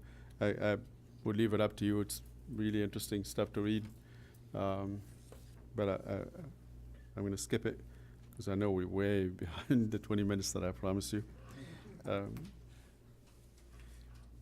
Again, this is probably the one that need to be highlighted the most is the year-to-date production that the ISO has. These are some statistics that they've shared with us. For the solar production, it's almost 10,000 megawatt. Just keep in mind that less than 10 years ago, we barely had 500 megawatt of solar out there. Now we're about 10,000, 20 times as much. For wind, we're up to about 5,000 megawatt. We believe in 2017, if I remember correctly, we had to curtail wind generation. About maybe 2 to 3% of all of the wind generation got curtailed. For the solar, probably about roughly 17%, if I remember correctly. That means 17% of the time when solar was generating, we just had to shut it off because it didn't have any load to absorb it. And people didn't want to sell it at negative prices. They didn't want to just have to pay somebody in order to take it away.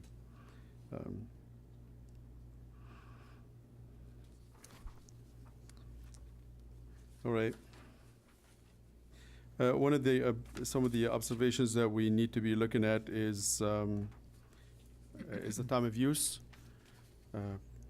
That's being changed. You are pretty much accustomed to a time of use where, electricity is the most expensive during the daytime. Then you have shoulder peak hours where electricity gets a little cheaper. Then you have the off-peak hours when it gets even the cheapest. And usually it's nighttime is the off-peak. Middle of the day is the on-peak or super peak. That is now changing because of that duck curve that we've shared with you. The CPUC is now looking at changing the time of use, working with the investment-owned utilities. San Diego is the first one out of the gate, and they already shared their idea of their time of use is going to be 4 to 9 or 5 to 9. These are going to be the peak hours. These are going to be the most expensive hours. The hours of 12 to 2 are going to be the least expensive because you got so much generation. We want people to actually use electricity during the day. Something that I would have been probably shot if I said to some folks 15, 20 years ago, because that was the peak of the day, and you want to shut that air condition, shut everything off because it's very expensive to fire up a natural gas unit at that time. Well, we don't have that issue anymore. So during the day, feel free.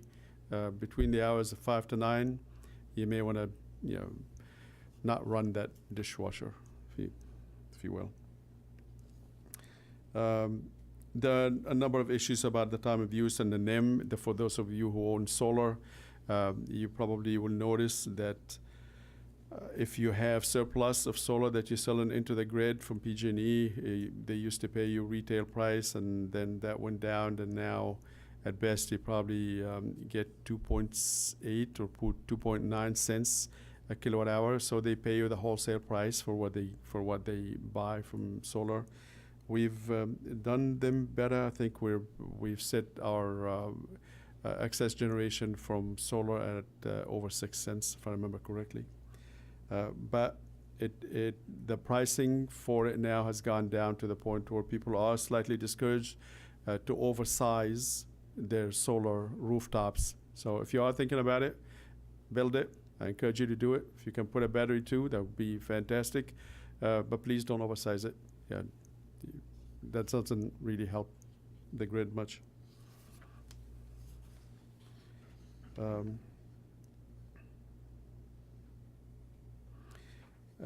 Finally, in a matter, also talking about reporting for greenhouse gas or the energy that we get from carbon from resources like hydro, large hydro, not considered to be eligible renewable, but they are carbon free. The accounting for it is being done voluntary. But we certainly do it.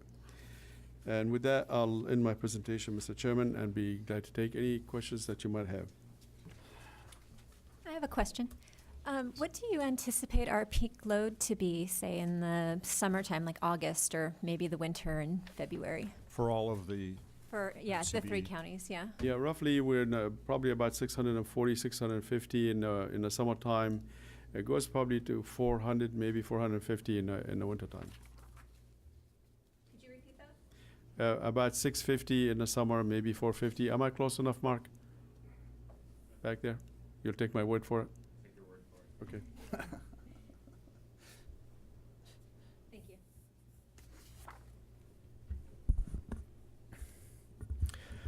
First, I'd like. Is that okay? Yeah, go ahead. First, I'd like to thank you for your leadership, your expertise, your presentation. I think it's more than just a master's, probably several PhDs in there. Again, it's an honor to be a part of this community board. I want to thank the community for being here. I guess we're getting to know each other. Hopefully we'll be doing this for several years. I guess my question to you specifically is, what is your vision for the board? Oh, for you folks? No, in general.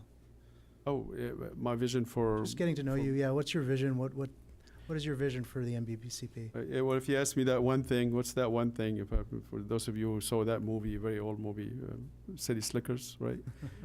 There was that question that came up. What's the one thing that you think about? And the one thing for me is to see the day where burning fossil fuels is no longer necessary to generate electricity, and no longer necessary at all.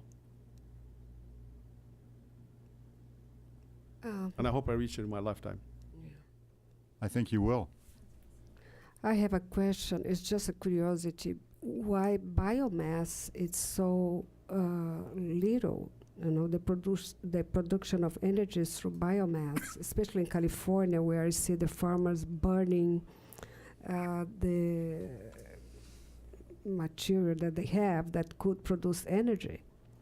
I think it's everywhere that they can figure out a way to convert all the biomass into electricity, they do. It is not a cheap venture. It's probably costs maybe twice as much as now, either solar or wind. Yeah, but that doesn't cause so much problem as solar as well, right? With this problem of oscillation or... You're right. It doesn't participate to the issue of the duck curve. You're right. You're correct. Mm-hmm. So if I may add, at the Energy Commission, we were very interested in promoting biomass and geothermal because these were essentially power plants that could run continuously and don't create any problems around the duck curve. Problem is geothermal is very limited areas that have that capability. And biomass, the biggest problem when we would do the analysis, what we would call the wheels or all the way through, how much greenhouse gas are you generating by driving diesel trucks around to haul the trailers of all the biomass to get it to the power plant and to burn it. Well, I'm just telling you the analysis. It's not nearly as attractive. It may be for other reasons that you do it, and we still promote them at the state level, but as you can see by the numbers, there's just not much of a percentage of contribution. From my experience in Germany, biomass is a big thing, and is related to recycling as well. So. Oh, absolutely. In fact, our garbage, the heat content of our garbage is twice as good as the rest of the world's on average. We've got a lot of good garbage to burn. For sure.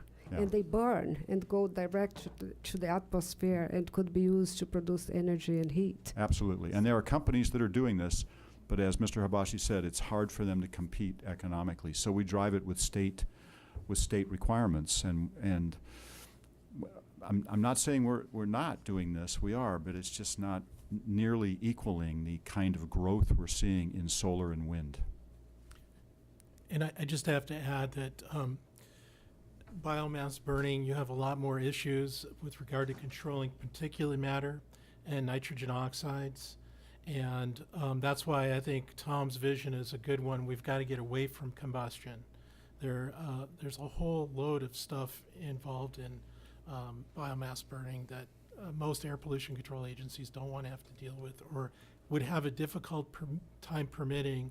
And most of the public sees these as incinerators, and they do not want them in their backyards. But having said that, we've got about 3 million dead trees, or 300 million dead trees now. I don't know if it's gone up every day. So we're probably going to see some biomass. Because there is a lot of technology right now that has been used that to generate energy from biomass and not polluting. So You pollute, that by definition, there's no way. with everything we pollute, we are talking about less pollution, right? Any more questions for Mr. Habashi?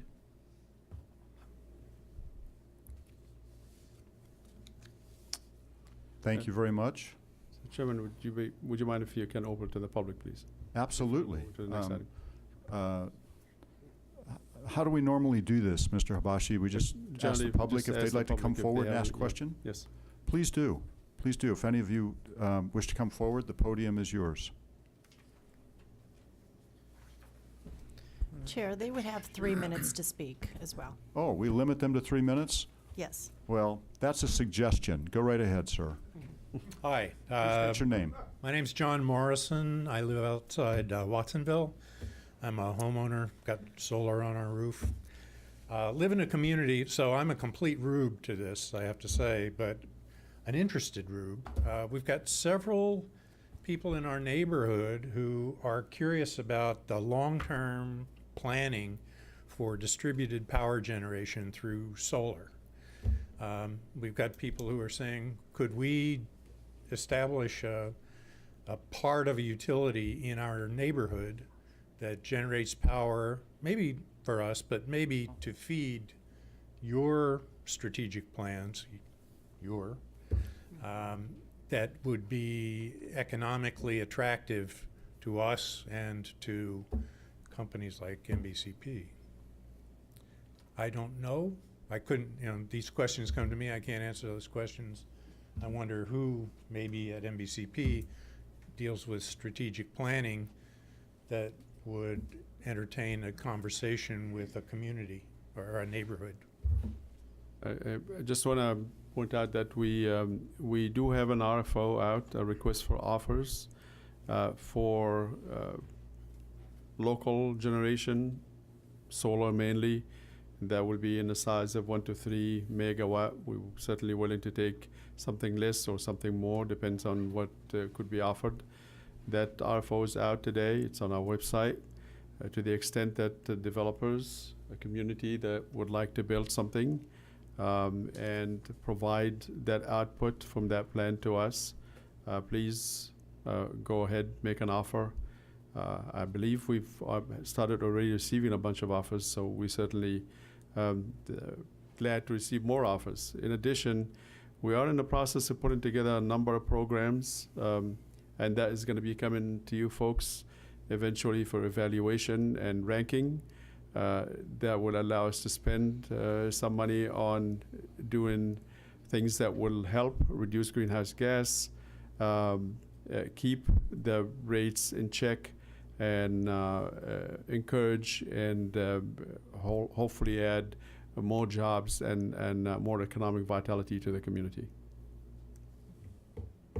Is there a contact at MBCP who's considering collaborative or incentives with neighborhoods to, or would even be willing to talk to us about what the strategy is that we might adopt that is fits best? A man in motion.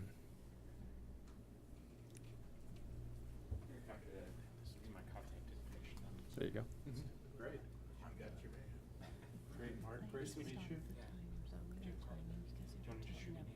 Yeah. So gentlemen, if you're going to conduct a conversation offline, please go right ahead. Yes. That'd be great. Thank you. So one more question. I was just told, Ms. Lair indicated from the Brown Act that you do not have to identify yourself. I'd like to get some clarification on all of this stuff. I'm well versed in the Open Meeting Act. Brown Act applies, I guess, to us. But we, again, are not a decision-making body. We're an advisory council. So I think some guidance for this committee would be helpful. Council, would it be permissible to ask if your legal counsel could give us a little guidance, maybe in the form of a memo, what we can and can't do? I'm under the understanding, because we're not a decision-making body, we don't have to follow a lot of those rules. We can talk amongst each other, and I'd like to get some clarification on that, Mr. Habashi. Yes, there will be next month in August. We're going to have Brown Act training. So Brown Act does apply to this body? Yes. Yeah, this is a Brown Acted body. And there will be a Brown Act training. Is there leeway or things that you can do given the fact that you're an advisory body? I tend to think yes, but I'm just going to qualify that by saying next month the attorney will be here and you can ask her all the questions that you want. Well, maybe we could shorten that process so we don't have to get into all that with maybe a short memo of some kind from him or her that would indicate what we can and can't do. For instance, I would like to make sure that this council knows you can contact me anytime via email or phone if you have a question or concern as to the way we're conducting the meetings, or if you have any inputs you would like to provide. I'd like to hear from you, and I want to make sure that's acceptable. And Ms. Lair says it is not. Yeah, her hand is I can, without actually looking, I can see her head shaking because she's quite versed into the Brown Act. I'd like to get clarification on that, because again, I think as an advisory council, that may not apply. Of course. It does. It creates a There are serial. those amongst us who know. So, sir, you're under no obligation, I understand, to identify yourself. But if you wish to do so, it would be very helpful. Miller's husband. But I just wanted to say, as a lay person and citizen, from my perspective, you guys are just as important as the board of the Monterey Bay Community Power. You aren't some secondary auxiliary thing. It is community power. And, hearing your introductions, I hope it's available because, I'd like to look at them again, and review that, because the diversity here is incredible. And the roots from this table out into the community cover a lot of ground. And I think one of the important things is that you have such a broad connections into the community. And I don't know, maybe this is happening, but it'd be nice if you guys had just a little budget from these guys, like a website, and maybe just a little outreach budget, because if you were facilitated to just communicate to your sectors of the community, because it's so diverse, I think that would be tremendous. Just raising awareness, because I know a lot of people I've talked to, I mentioned, oh, your utility bill is going to change. They don't have a clue. They don't, and they'll see it and they'll say, well, it says $150, write the check. And I think it's very important to educate the general population, because this is huge. What's going on here? It's transformative to the society if this takes hold and the whole community can get on board. And there's such a diverse group here. I don't know if well, we'll take that as a vote of confidence. Thank you. And you obviously have direct input to this, to this committee. Well, and one thing is that somebody mentioned, are you going to be giving them enough of a workload?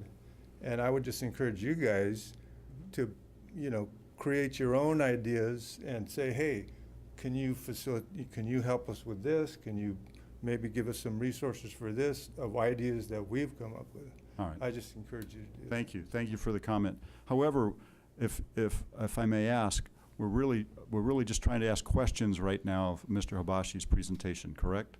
Oh, yeah. I thought it was a comment. All right. Thank you for the comment. Michael Sain again with Citizens Climate Lobby. This is for Tom. On net surplus compensation rates, this was just came in the mail. It says most NEM customers are not net generators of electricity and still draw more power from the grid than they produce. These customers will receive the same lower total costs for power than all NBCP customers receive. NBCP will return a percentage of all generation charges back to customers as a rebate. The rebate value has been set at 3% for 18, and NEM customers will receive this rebate as a bill credit during NEM customers' annual true-up. The question is, if I overproduce, do I get a rebate? In other words, I have too much kilowatts at the end of the year. I'm going to ask Mark this. Do I get You a another card from you? yes. Yeah. Yeah, why don't you put your cards over here, Mark?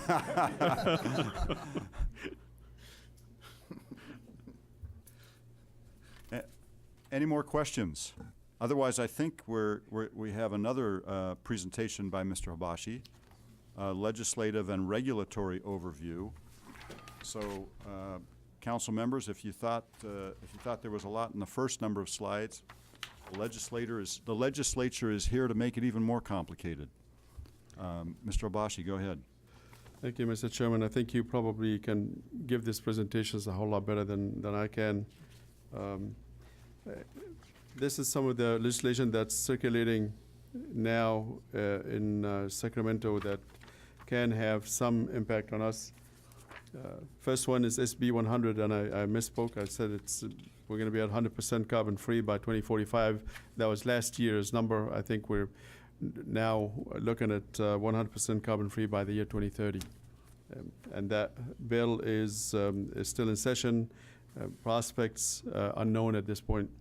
So if I may add, the reason this is accelerating is very much because of community choice aggregation. I believe so. Most California community choice energy are starting at a whole lot more than what's required of them by renewable portfolio standard or what's required by the state. CCEs are anywhere between 50 to 100% renewable and carbon free. Another bill that seemed to be generating some buzz is AB 813, and that's a bill that is looking at potentially generating a larger balancing authority that will expand, that will go beyond California. Some folks like it, some folks don't. The bottom line for us is, to the extent that it can help some of these solar facilities and wind facilities move to different states and actually be compensated for instead of having to pay people to buy it, and that we don't lose our autonomy in a state and being able to act the way we like to do in California, then regionalization may be a good thing. This bill doesn't specify or doesn't say we're going to regionalize. They basically say we're going to put together something eventually that will have to be approved by various regulatory agencies here in California before it moves forward and ISO becomes more of a regional balancing authority rather than just a California-centric. Senate Bill 1136 talks about the CCA's requirement for resource adequacy. Because we have now what we think is really failing resource adequacy legislation, and this hopefully will be able to fix it. It's being considered in the Senate committee in August. SB 1088, this is a safety and reliability resiliency for the investor-owned utilities, and this is something that they are trying to do, have been for quite some time, to try to deal with some of the fires and the problems that they've been having lately all over the states. The rest of the bills are, whether it's, for example, there's a bill for storage procurement mandate. Right now we have a mandate for 1%. This may increase it. There's a bill that just came out lately, SB 237, to reopen direct access, something that when it did happen back in 2001, eventually led to what we all remember as the energy crisis. We are looking at it very carefully, and a lot of people are on standby to deal with this legislation because it could be quite troubling. The one issue, and it's not in the legislative process, it's more in the regulatory process, so we'll talk about it a little later if you don't mind. The final thing is that we're looking at the AB 1110, which is a bill that will force accounting for greenhouse gas differently than the way we have it before. It will make it more difficult for people who buy bucket 2 and bucket 3 energy to account for them as renewable, and that's why we stayed away from it. This bill has been circulating for quite some time, and there's implementation issues associated with it. A lot of people are out fighting it. Others are just staying at arm's length. We are one of the ones that are staying at arm's length because, quite frankly, staying away from bucket 2 and bucket 3 probably will not have us worry about this bill at all. Some regulatory developments that are very important to us. The biggest one is the power charge indifference adjustment. This is basically what PG&E charges us, or charge all of our customers and their customers, in order to pay for generation that they end up buying that happen to be a lot more expensive and relative to the market today is considered quite uneconomical. At one point or another, these folks 10, 15 years ago went out and locked in prices for some of the solar facilities at 20 cents a kilowatt hour. In some cases, it was 30 cents a kilowatt hour. Most recently, they're in 6 to 10 cents in the past few years, where solar today stands on the wholesale market at less than 3 cents, actually in some cases at less than 2.5 cents a kilowatt hour. So basically, the investor-owned utilities say, if you take our customers away, if you move them from being our customers to being a CCE customer, you're going to have to pay us to keep the customers that will stay with us indifferent to the fact that those customers are leaving. That is part of what allow us to become a CCA. If we're not willing to pay for that PCIA, we cannot become a CCE. That number now hovers around 2.7 cents per kilowatt hour. This is how much they collect from each and every one of you to pay for PCIA. And lately, they've been saying to the CPUC that's not really enough, and they want to reconfigure the way they calculate that number. And according to them, if they have their way with the new approach that they are pushing, that number probably will double. Obviously, if it does, then we are in big trouble. If it goes up by even 1 penny a kilowatt hour, that pretty much will take away all of our potential surplus that we can do good things with, and we're going to have to actually strap the belt very tight in order to be able to operate and stay in business. We obviously fighting it, and we are trying to come up with ways to also recalculate the PCIA in a way that basically tell them that they are actually collecting more than what they should. The fight is in front of the PUC, and this or next month, we should be getting a decision from the administrative law judge, and there will be, I'm sure, a session with the CPUC commission to decide how to calculate the PCIA once and for all, hopefully. I can't tell you how much money we are spending. We're spending quite a bit of money, and I'm talking about not us, but all the CCEs combined got together and said we're going to have to put up a pretty solid fight to deal with this issue. We're giving it everything we can, and probably in August, I'll have news for you. And it's either I'm going to have a big smile on my face or really a big frown. Hopefully, it's going to be the same, really.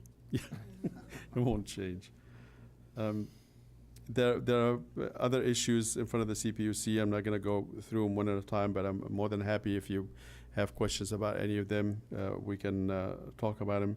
Resource adequacy is another one. We got to figure out exactly how to calculate it and when to calculate it and how much to pay for it, and a variety of other proceedings that are in front of the CPUC that we are following constantly.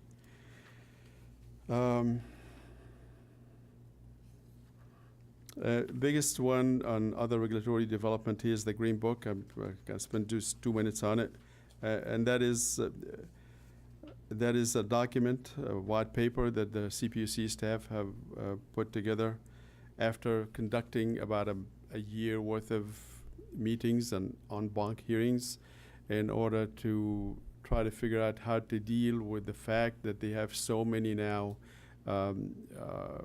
CCAs out there, and instead of just trying to regulate the 3 investor-owned utilities, now they have to figure out how to regulate all of us combined. And we're trying to, and I think they believe for some reason, or at least one of the commissioners believe for some reason, that having to do that or having all these entities playing in the market can become an issue and cause another energy crisis.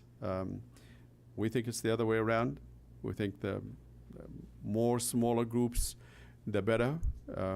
The larger groups, the larger the fall. And we've witnessed that clearly back in 2001 when PG&E applied for bankruptcy. It was a huge hit on the state and cost us quite a bit of money to get out of it. I think having considerably smaller numbers of wholesaler and retailers in the business is much, much better. Even if one of us were to go belly up, that's going to be very small, huge, very small in comparison to a larger entity like Southern California Edison or PG&E going belly up. So that is going to take some convincing to the CPUC. We don't know exactly what's going to come off the Green Book, but we, again, pushing with them our points and our message, and hopefully we'll eventually stick. There's plenty going on at the CPUC that can affect us from an economic perspective to go through with you guys, but I'm more than happy if there's one issue that you want to talk about. I'll be happy to address it with you. So good. So we'll open it to questions. If you will, just go back to that previous slide for a second. For those that are reading these things carefully, I think there's a spell check or mistake in that first bullet. The petition for modification of the code of conduct is being looked at to impose on utilities to refrain from lobbying. This is a big issue. I think instead of reframe, I think. Oh, sorry. It's okay. But it's a big issue because for those of you that don't know, the investor-owned utilities have not been very keen about community choice aggregation from the beginning, and there's been legislation in the past that has required them to conduct themselves properly, and they'd like to have those rules lifted. So that's what this issue is about.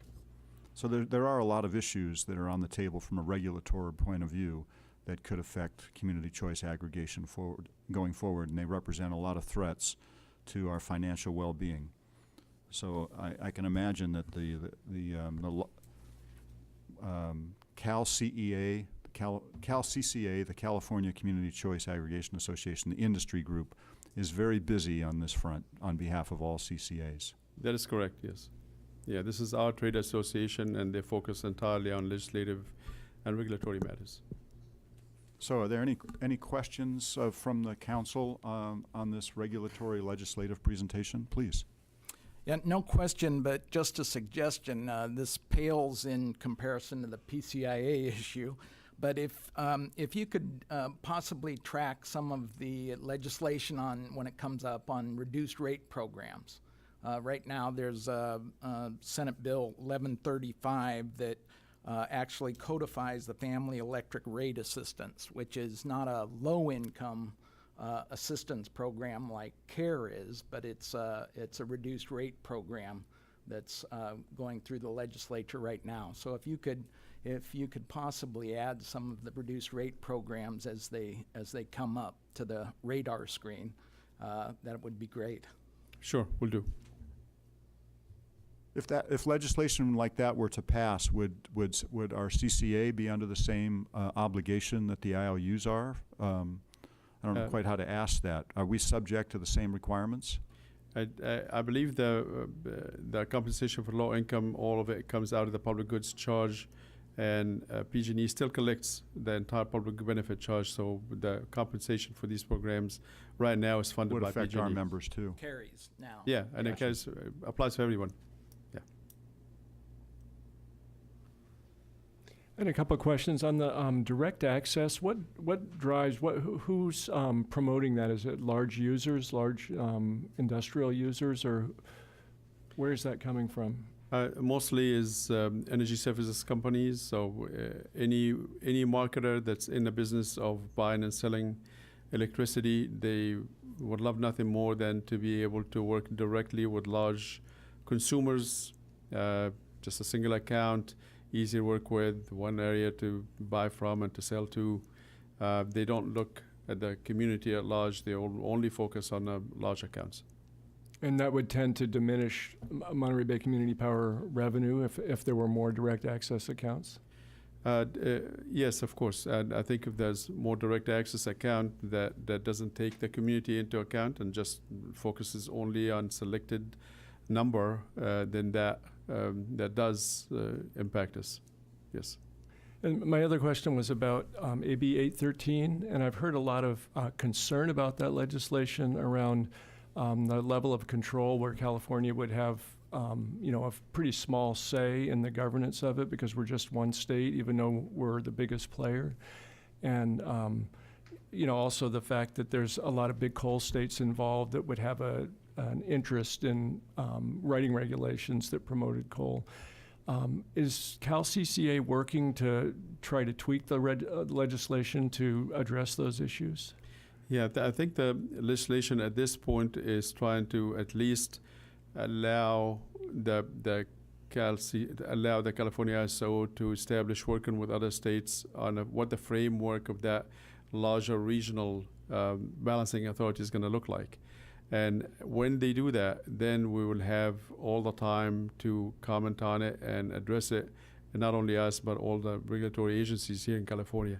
I do want to point out one thing, though. The California ISO is not regulated by the state of California. The governor has the right to appoint the governors of the California ISO, but the state of California, none of the agencies in the state tells the ISO what to do. So it operates under federal regulation? Yes. At the wholesale level? Yeah. At the wholesale level, they work with FERC. The original intention from the legislation back in 1996 that passed AB 1890 to deregulate the state really was looking at a regional transmission operator. But it seemed as though the other states didn't want to play with California. And I think you'll see that there's a lot of effort underway right now to get to an RTO, a regional transmission operator. It makes a lot of sense. We still import, as Mr. Hayashi said earlier, as much as 35% of our energy from those other states. And I think in terms of being influenced, we're going to have a lot more influence in the West than those coal states are going to be on influencing California. That's my opinion. And I think you make an excellent point. I think generally the people that are looking at this legislation are split into two camps. There's the camp that says the other states are going to drag us in the mud, and that's one camp. And the other camp basically said California is going to lift Utah and Wyoming out of the coal pit that they're in. I think personally, whether the ISO becomes regional or not, I think Utah and Wyoming are coming out of that pit on their own because they put in one generation everywhere. They got, whether it's in those states or in New Mexico, there are a lot of other western states that just have considerable amount of potential when it comes to solar and wind, and they can't wait to be able to work with the other states in order to kind of take out all of their coal, all of the natural gas fired, and replace them with renewable resources. I happen to belong to that camp. Any other questions from the council for Mr. Habashi on this presentation? If not, should I open it up to the public as well? Please, any questions on this presentation? Yes, sir. Yeah, Michael Saint again. I'm in camp number 1 on the AB 813. And also I wanted to just read a little thing from the Romero Institute of Green Power. If you've all heard of them, they're just a nonprofit agency in Santa Cruz, and they have worked with this CCE as well as others to bring more municipalities on board. So they were a big part of the development of this, and also the CAC sitting here right now. This is from Benjamin Eckert, who's the director of Green Power. And basically they have done some research, and they're saying AB 813 is a bad idea. It would establish a regional western electricity grid, eliminate protections put in place following California's 2001 energy crisis, and cede our state's independence to a confederation that includes our country's biggest coal-burning states, Idaho, Montana, and Wyoming. They specifically say we must maintain our credibility as a global leader on climate and renewable energy. We must protect California energy independence and decision-making. We can't take the chance that coal and other dirty energy will leak into California. And specifically, we need to be concerned about the world, not just our Tri-County area. And what's happening if we allow these other states to do this, and the Trump administration is, I feel, primarily trying to up the ante when he wants to use more coal. Basically, I looked at some of the research, and we actually have about 250 years left of coal supplies. Mr. Trump has made the promise that he would increase the coal industry, and I think this is one of his steps to do that. So Romero Institute and myself and a lot of my advocacy groups recommend that this is a vote no on AB 813. So if you can call your legislatures as well as the public here. And I see these little boxes here. It would be awesome if AB 813 went back into the threats and concern box instead of being recommended by MBCP. Thank you. All right. Well, again, we're looking for questions here on this presentation. Well, I guess, no, I don't have a question because he did kind of answer at the beginning why he recommended Good. it. All right. Thank you for your advocacy. So, if there's no more questions, then I think we're about finished. The staff is looking tired and ready to go home. I would like to make sure, because this is our first meeting, if there's any brief comments that council members would like to make, I think this is a good opportunity for that. It's not on the agenda. However, I think it's always a good idea. You don't have to say anything, but if you have something you'd like to say, now's the time. Well, just a quick question for Tom. Are we going to have bylaws for the committee, the council? Yeah, they're coming in August along with the training. Excellent. On Good question. Yeah, on the Abdaran Act and all the other acts. Thank you. Yes, we all want bylaws to read. Go right ahead. When is the new year? In your microphone, please. Sorry, when is the new year for the for this agency? When does it start the fiscal year? New fiscal year starts October 1st.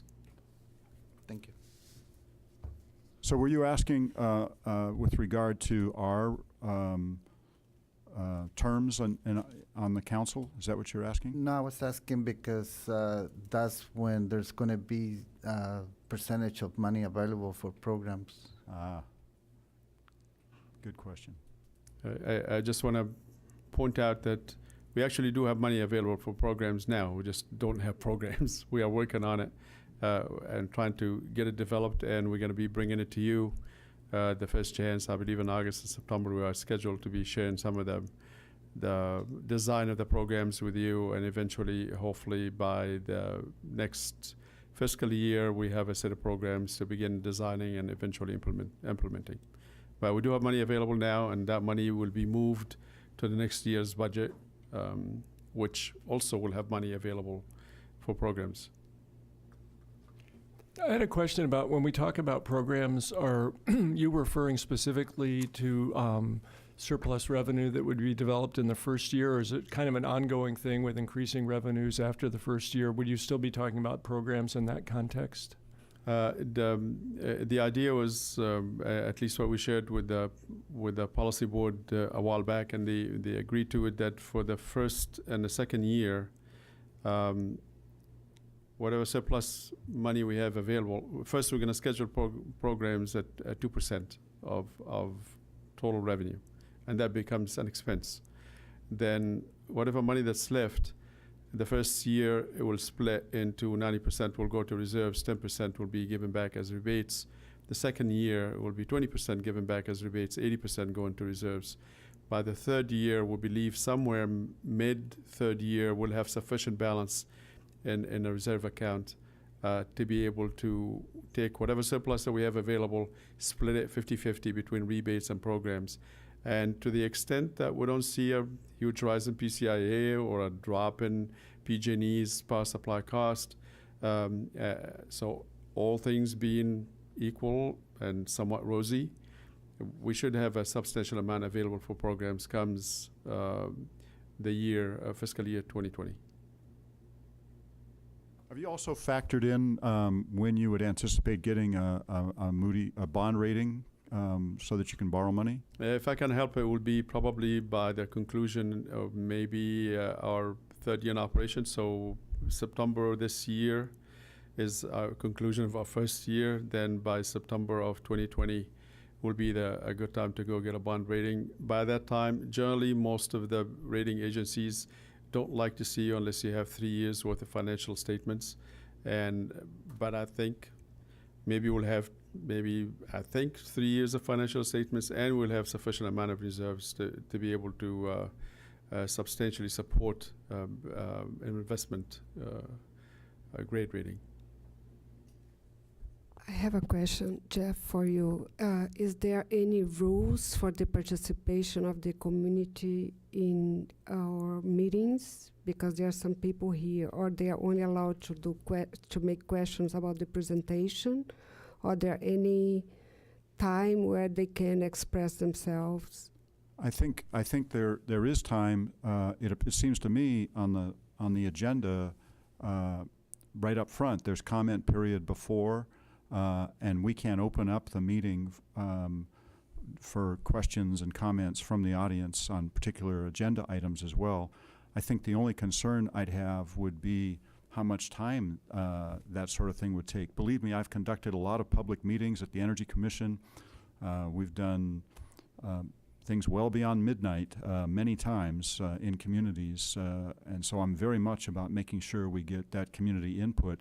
But that's part of what this council is being looked to do, is to make sure that you're gathering that kind of information, and when you show up at this meeting, you're representing constituents from your community and or the group of people whom, how can I say this, you represent.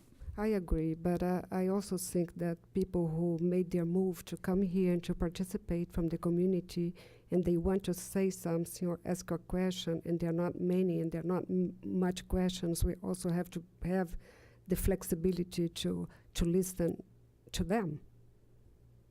Right. So that's what I think. I agree. Mr. Habashi, was my answer acceptable, or is that really up to this group as to how open we make our meetings to public comment and input? I think the agenda, as we have put it together, does allow in the beginning for comments from the public on any items that are not listed on the agenda. Then when we begin talking about each item, then the public will be called again to either ask questions or make comment to you. I mean, that's how these meetings are generally conducted.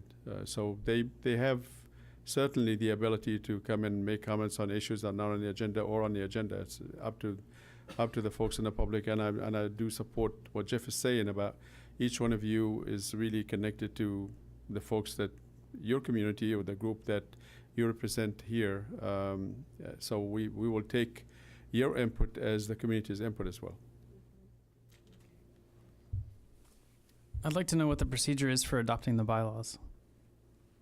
The bylaws are going to come to you in the next month. You'll have a chance to review it, comment on it, edit it as you see fit. To the extent that you want to change it in one way or another, it will be, your update will be put together, and eventually will need to go to the operations and policy board for approval. So we will essentially be recommending bylaws for approval to the policy board? Yeah. Eventually, what we're going to bring to you is a draft of the bylaws, so you don't have to actually sit down and draft it yourself, and then you get to edit it as you see fit. If you want to make changes, that obviously will be accommodated. Then whatever that is that comes out of this group, we'll take it to the board and ask for their approval. Good, Mr. Hartman. Good question. So we will want to do that in an expedited way. August. That'll be next meeting. It's coming to you in August. Okay. Mr. Chairman, in terms of agenda items, it's my understanding that if any of the members of the council want to see something appear on a future meeting agenda, that we would direct those to you, and then you would work with staff to put those on the agenda. I am not clear on how that's to be done. Does that make sense? That's certainly one way to do it, to the extent that there are items that you want to one of you feel like I want to discuss this issue, and I would suggest then, and if that issue or item will take staff effort and staff time in order to produce it, then my suggestion would be that the board votes on it, and to the extent that the board says, the majority of the people on the board said, yeah, we want to see it, we don't care how much time it takes, whether you have it or not, then we'll make it happen. So I'm sure you all are as cognizant as I am that Mr. Habashi has apparently 3 board chairmen he has to deal with on a regular basis. We will try not to be an imposition in that regard, but I think the members of this community feel this board is as important as perhaps the policy and operations boards are. So we will be asking for things, yes. Of course. Will there be an education with regards to how we actually interact with the policy board and the operations board? Yes, there would be, I believe the bylaws, the way they are being drafted now, is to allow the chair of the board to be the liaison or the person that will go to both the operations board and the policy board and give him a report. And it will be very similar to the CEO report or to the treasury report or the report that each one of the boards get from each other. Right now we have one standing item on every agenda on the policy board, for example, that gives the operations board to give their report to the policy board. The policy board also goes to the operations board, the chair, and gives the policy board report, and you folks will be given your report to both of them. Oh, really? Looks a lot of meetings to. Welcome to chairmanship. So, to the extent that you want to assign that to someone else, it's up to you. So, if there's no more questions, any more? Please. Go ahead. Joe has something to say there. If I saw him raise his hand. Joe? Yeah, I know. I understand it isn't, but if the board would entertain Maybe it's it. formally out of order. Thanks a lot, Dennis. Hi, everybody. Thanks for everything you do. My name is Joe Jordan, Santa Cruz resident. The most important thing I heard today, I just wanted to ask you a question about, and Tom, which is that PCIA thing. What can we do to maximize the probability he has a big smile on his face at the next meeting? I can do a lot of influencing through the media. I'm an old NASA scientist, but now I do a national global radio show podcast series called Planet Watch Radio, heard all over the world. And we can pummel this thing. But anyway, I want other ideas from you, like for what we're going to do in the next month to make sure this thing goes right, if anything. And what's your call? What's your guess right now of how it's going, and what else can we do? Thank you. Yeah, if I can guess this one right, I would be probably somewhere else by now. But I think it would be best to kind of wait to see the signs, and the signs will be coming to us in the next couple of weeks from the ALJ to tell us where he or she is going with this proceeding. Once that happens, then I can assure you that we're going to be coming to you, to the audience, to the media, to everybody that will listen, to try to get our message across. We've done that back in December when the CPUC was discussing some sort of an ordinance or resolution in order to push off on CCEs and not having be developed in 2019 unless they had the implementation plan put together already a year ahead of time. and we were fairly successful, and we had a lot of support from the community. We had groups going to Sacramento. I'm relying on you again, and to the folks behind me to step up at that time and help us out, because we will need help. That's for sure. So, excuse me, sir, what was your name again? Joe Jordan. Mr. Jordan. The thing that goes through it renders this whole thing irrelevant, basically. Right. There's the danger. So I think you're right to pick up on that. That is a crucial thing, and all the CCAs are very well aware of it. I'd like to give you a slightly different answer that I hope Mr. Habashi would agree with. This is an offer of assistance from the community. I don't see any problem with sharing information with him on the advocacy from the Cal CCA. Ms. Vaughn, who's the executive director there, I'm sure would be more than happy to share the position paper or the comments that they've provided on behalf of CCAs. And if you wish to do a podcast about this or something, or find the right individuals to have on your podcast, I think that would be a good thing for the community to understand this issue better. It is a big threat. It's not the only threat that is being mounted against and will continue to be mounted against community choice aggregation. So what I'm asking is if he could receive some of that information, which everything we do here is in the public domain anyhow, so it should be we could just make it easily available to him to help be an advocate. I'd be glad to put something on our website for not just for Joe, but for everyone here about where we stand on the PCIA issue, and probably even suggest certain things that folks can do in order to help out. I'm just amazed that you all are into this stuff to the level you are. I mean, 4-letter acronyms is one more letter than I can even handle. I mean, this starts getting pretty complicated and esoteric. But you were right to pick up on this, and there are other threats too. So that'd be fantastic. If the community is going to engage and understand the issues to this level of detail, that'd be very helpful. Sir. I'm wondering how you're going to communicate with us in the future. Are we going to continue sending information to our individual email boxes, or are we going to get MBCP email? Just concerned, since we are governed by the Brown Act, how that's going to work, because all email is discoverable, and I'd prefer not to have it on my server.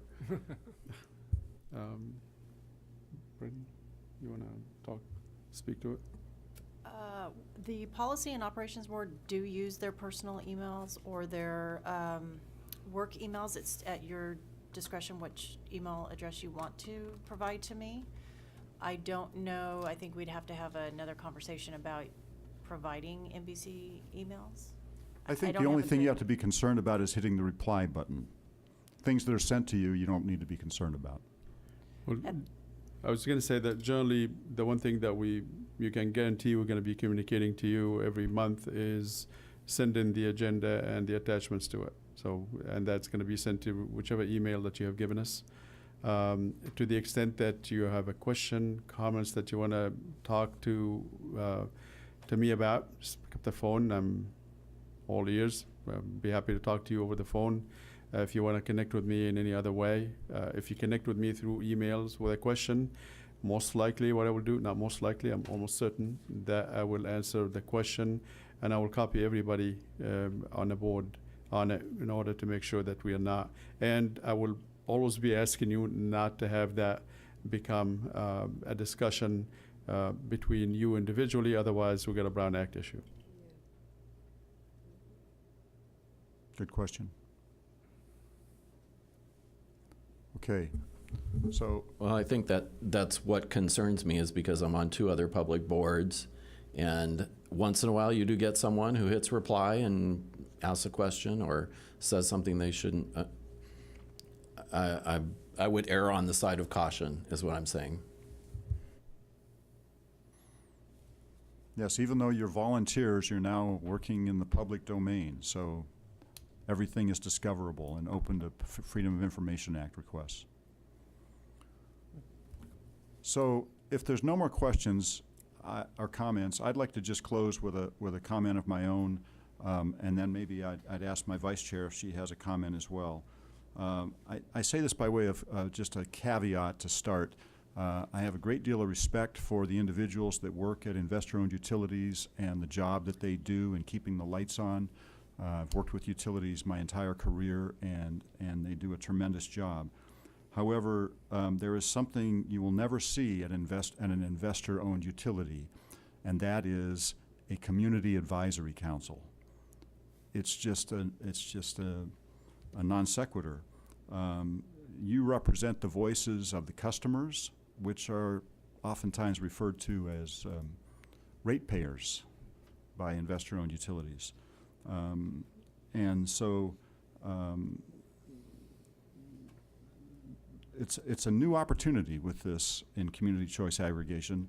Our roles are just advisory, but they are important. And the reason, and I may not have said this clearly early on, that I am so interested in this is because I think we have the opportunity to break new ground in terms of the programs that we recommend for our communities, what our communities want and need in terms of reducing greenhouse gases, making funds available to lower their costs, to save money on energy efficiency programs, if that would be the path we go down.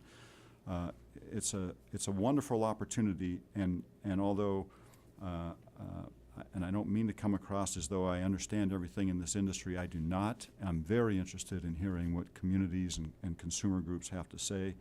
I view that as my role when I was at the commission as well, being the member at large. I took the opportunity before coming tonight to read all of your applications to get a better sense of who you all are. And I also read those that were not selected. And there's also an impressive group of individuals there, some of which may be represented in our audience. It appears to me that we were selected for our diversity, our community engagement, and our interest in representing those communities. It's an impressive group of folks. Although I want to make sure we do this in compliance with the Brown Act, I would like to make sure you understand the way I conduct business is an open book, open door. I think we have the opportunity to be a little less formal, although I stand to be corrected if that's indeed the case in terms of what our obligations are. We do not want to do anything that breaks the law or disengages the public. I want to do exactly the opposite. I want to make sure that the public feels a very part of what we do here. So I'd like to thank you all very much, and I'll just turn to my vice chair to see if she has any closing comments before we adjourn. I just want to thank everybody and go with more listening and less talking. Thank you. So having said that, we're adjourned.